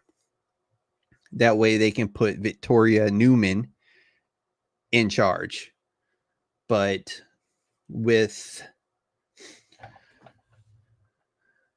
they discover that the shapeshifter is actually, she has kidnapped Annie, aka Starlight, and become Annie. And so that's when they realize that while they're in the bunker with President-elect Singer, that Annie is the one who is the shapeshifter. And during this time, Victoria Newman and Homelander are on a news program, and Homelander outs Victoria as being a soup herself, which up until this point she had kept a secret. And of course, with that happening, it freaks Victoria out, and she calls Huey to protect her and her daughter Zoe, who, by the way, Victoria injected with Compound V as well, and had her own episode of soup rampaging, of eating people. And but anyways, so the boys, they go to meet Newman, and as they're meeting Newman, Butcher shows up, and Butcher basically kills Newman with his I don't want to say new powers, because it's not really powers, it's his cancer has evolved into a parasite that is overtaken him, basically. And he steals the virus from Frenchie, rips Newman in half, and then when back at the Seven headquarters, Sister Sage returns to tell Homelander that everything has gone as planned and it was a success because Singer has been arrested. And oh, Gibbs is back. Sorry, man. Dude, Oh my god. I've been kind of like synopsing like the final episode when you Okay. popped back in. So that's kind of where I'm at with Singer being arrested for conspiring with the boys to kill Newman. Yes. And so now Singer's been arrested. Newman's been ripped in half by Billy's parasite. Yeah. And so now the Speaker of the House is become the new president. Yep. And swears allegiance to Homelander and declares martial law, which probably ain't the best idea with Homelander in charge. So then the boys are ambushed. They're captured by Vought. Yep. And the only one of everybody who manages to escape is Annie. And of course, Butcher escapes and he has the virus with him. And I don't think the virus is enough to be the normal virus, if I'm remembering correctly. It's just enough to possibly kill Homelander. And of course, the Speaker of the House is like, oh, you're looking for Soldier Boy, and directs Homelander where Soldier Boy is being held in cryogenic freezing. Well, he's not cryogenically freezing. There's another gas or drug out there that puts them in. Something that's keeping them frozen, yeah. Yeah. And they don't age normally anyway. Right. Because, shit, at this point, Soldier Boy is in his 80s or 90s. Yeah. So it was a very wild time with the shapeshifters and... Oh, Jesus. Mother's Milk having second thoughts and just thinking about running away. Yeah. Just going to be with his family. Homelander killing Web Weaver. And fucking Web Weaver. Like, I don't know how to put this, but when Web Weaver gets nervous or anxious, the dude literally can't stop shooting webs. He doesn't. It's literally, it's not out of his ass. He's got a little thing above his ass, like a spider would have. Yeah. And that's how he shoots webs. And it's just like, it's absolutely fucking disgusting. Like Jesus fucking Christ. But, yeah, man, I think we're at a good spot. Let's do this. I did want to discuss with you. I did mention this a little bit because I really wanted to talk about the Deep and his depravity. Oh, Jesus. And I wanted to give props to Chase Crawford for bringing us the Deep and Deep Thoughts with the Deep, because those are some of the best shorts out there, man. So the Deep is... The Deep has gone from doing anything and everything for acceptance to accepting that he is superior. Thanks again, Sister Sage. Yep. And that allowed him to be... That was done for two reasons she did that. One, because I think she truly believes, why the fuck are you letting her tell you what to do? Yep. You were superior to her in every way. Yep. And two, to destabilize Ashley. So it was a 2-for-1 stone. Mm-hmm. But, and she also used it to get her own rocks off too. Well, she did with but she had to lobotomize herself to do the Deep. And then we find out she was doing Black Noir too. And she wasn't lobotomizing herself. Yep. We're talking the Deep here. Like, the Deep went from having a wife at the beginning of the season, to having another octopus. Well, no, it's the same octopus from the same one. Seasons. Yep, the same octopus. He murders her. That to me was that was where the Deep really gets. From the first season, he gets no redemption. Yeah. But him murdering the octopus, that was. Dude, that's fucking low. Yeah, that his redemption arc was like on point at that by that time until he did that. No, he wasn't going to get no redemption from Well, me. you He not was still necessarily doing a stupid, redemption, but shitty shit. his character, like the level of his character, like kind of like, okay, we're now learning that. Okay, now he's finally realized, like, dude's you're a fucking suit man. Yes. And then he's like, oh, but let me murder Okay, my girl I'm real quick. tracking. Yeah. And then he lets her die, and effectively murdering her. And then you see from there, he's just That fucked him up, I think, a lot more than he expected it to. yeah. Especially once he realized that Sage is also sleeping with Black Noir and not lobotomizing herself. That shit is hilarious. And the war is like, yeah, okay, yeah, I'm walking away. Hell yeah. So yes, the Deep is one. Both the Deep and A Train have to die.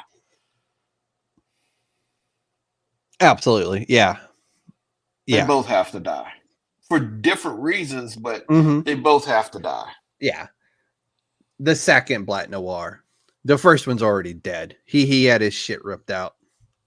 Oh no, I wasn't talking about Noir. I'm talking about the Deep and A Train. Oh, A Train. Yeah. Now Noir is right. going to die too. I do believe. Yeah.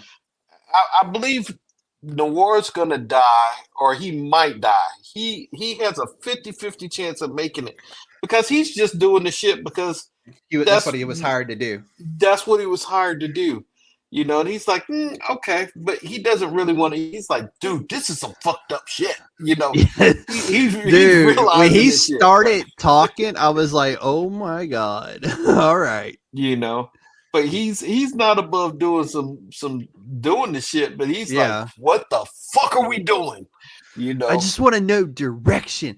What direction is my character going? I'm like, dude. So he may make it, but he may not make it. But the Deep and A Train, they have to die. Yeah. Like, okay, I want to ask you this. What was your favorite death this season? Like the one death where you're like, fuck it. It's about time that person is done.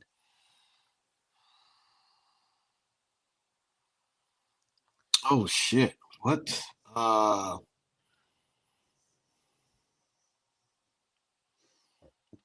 Oh fuck.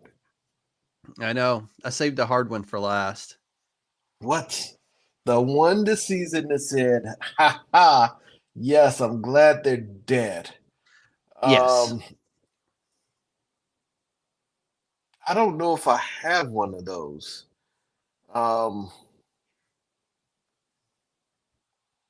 It might have to be Victoria. Okay. Because she's been dancing too long and it's time she died. Yeah. I think that was probably the one for me for this, this season. Who was yours? It was a toss-up, really, between Victoria and Tech Knight. I hated Tech Knight's character from the very beginning. When they introduced him on Gen V, I was like, I hate this motherfucker. Like that smug arrogance that he carried onto which is his job. And the guy, whoever played him, fucking fantastic job. Did a great job. Yeah. But goddamn, when he finally, his butler put a fucking cap in him, and he's like, I'm so tired of cleaning up after his ass. And then pops him. And then he's like, y'all, here's a secret door. Y'all go. Y'all go. I'll clean this shit up. Don't worry about this shit. I got this. I was like, all right, yeah. Yep. I'm like, that's somebody who has suffered and is like, yes. This poor fella, man. He was like, yeah, I'm enough of this shit. Yeah. But all right, that was my final question. Any last bits from you? On the boys itself, no, nothing really huge. I did say that A Train had to go, but A Train had probably one of the most heartfelt moments out there when he rushed old boy to the hospital. Yeah, MM. Yep. And the He had his kid hero looked at moment. him. Yep. He had his hero moment, and he's like, that's how this should feel. Yep. And I love that he got that for him, but when he dies, I'm gonna be like, God, I hope he goes out a hero. Yeah, no, You know, I'm with you with that one, especially on I A Train, hope man. He became such a likable character this season oh no, that it no, I still hated him. He is not a likable character. He's doing it out of necessity. yeah. Yeah. To he's doing it out of necessity to try and stay alive, but in doing so, he's finding. He had his hero moment. He had that hero moment, Mhm. and he wishes that, like he told Huey, listen, Yeah. man. He's like, listen, man, I know this and this, but I'm trying. You know, it's. You see, to I me, think that that's the scene that said, "Damn, I actually kind of like him." yeah, no, that's the scene that I said his death is even going to be more tragic because of how he's got to die. Yeah. It's going to be this futile Oh, fight against Homelander that's going to hurt, even with him killing Huey's girl, even with him doing some of the fucked up shit like he did to his own girlfriend. yep. The way that he's just let his brother get dissed and all that shit, all of that shit that he has done in that one moment when he's futilely trying to fight Homelander and is getting fucked up and killed, you're going to say, God damn, fuck, A-Train! You deserved it, you bastard, but God Oh yeah, damn it! dude. It's funny. I say like, I'm liking where he's going and all this. My thing is, if he would have died after he saved MM, I wouldn't have been mad at that point. You know what I'm saying? Like he got his hero moment. And if he would have been discovered at that point, like, oh, this motherfucker is the traitor, and Homelander would have just did him in right there, Uh-huh. I could have been like, oh, okay, yeah, no, he got his moment, and then Homelander was like, you're done. Yeah, I could have seen them dying right then, but I think that they're waiting for a huge, impactful moment. Yeah. I think it's going to be one of those that it's going to be, where we really feel for A-Train. Mm-hmm. And they're going to make him saving Mother's Milk was part of his redemption arc. But, like Huey said, there's no redemption for you. Mm-hmm. And, Huey would still kill him if he Oh, could. dude, But in a blink of an eye, he would do it. but that is my last shot. My last takeaway is fuck. Yeah. It's all the perfect storm that is set up. That next season is just gonna be a beast of a fucking Dude, season. and it's the final, so I it's don't gonna think be. we're ready. I don't think we're ready. It's gonna be well over the top. So I will I ask don't this think we're ready. part and shot. If you had to recommend The Boys, would you recommend the comic book to somebody or the TV show? Yes. Perfect fucking answer.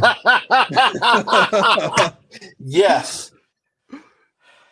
First of all, it depends on the person because I don't recommend The Boys for No, I don't either. casuals. No. But if you're a person that I'm going to recommend it to, I'm going to tell you watch The Boys, then read. I'm going to tell you do both. Yes. Mm-hmm. But I'm going to tell you to watch The Boys, then read the comic. Yeah, I could be down with that. Yep. Because if you do it the other way around, you're going to fuck yourself up.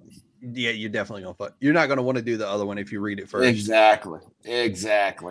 So with that, everybody, if you stuck around, I appreciate it. Yes, I apologize for all our technical difficulties tonight. I am so sorry, you guys. That's the and then having way to of listen travel. to me kind of like just drag on for a little bit. I do apologize.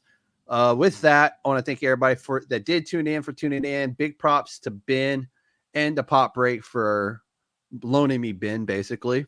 You'll see There you Ben go. again. We're bringing Ben back for part 2 of Cobra Big Kai. Ben? And I'm not sure when our next episode will be, but we will have a next episode. It'll probably be, it definitely won't be anytime this month, because I'm going to spend the last week probably still crying because my daughter's gone to college. And I have a birthday in there, so I'm going to celebrate my birthday. I don't know how old I'm going to be, but we'll go 23 again. There we go. Big thanks to everybody, like I said, for tuning in. Big thank you to DFPN, as always, for allowing me to have a platform to share with y'all. Big props to Gibbs, who just dropped again, which is funny. But anyways, that's neither here nor there. We're closing out the shop. And as always, we want your feedback. Drop your comments in there. Let us know what you're thinking, or you can reply to any of our social medias. As always, hit that like, subscribe, and share. And on behalf of myself, my cat who just jumped up here, and the Council of Nerds, this show is USDN approved.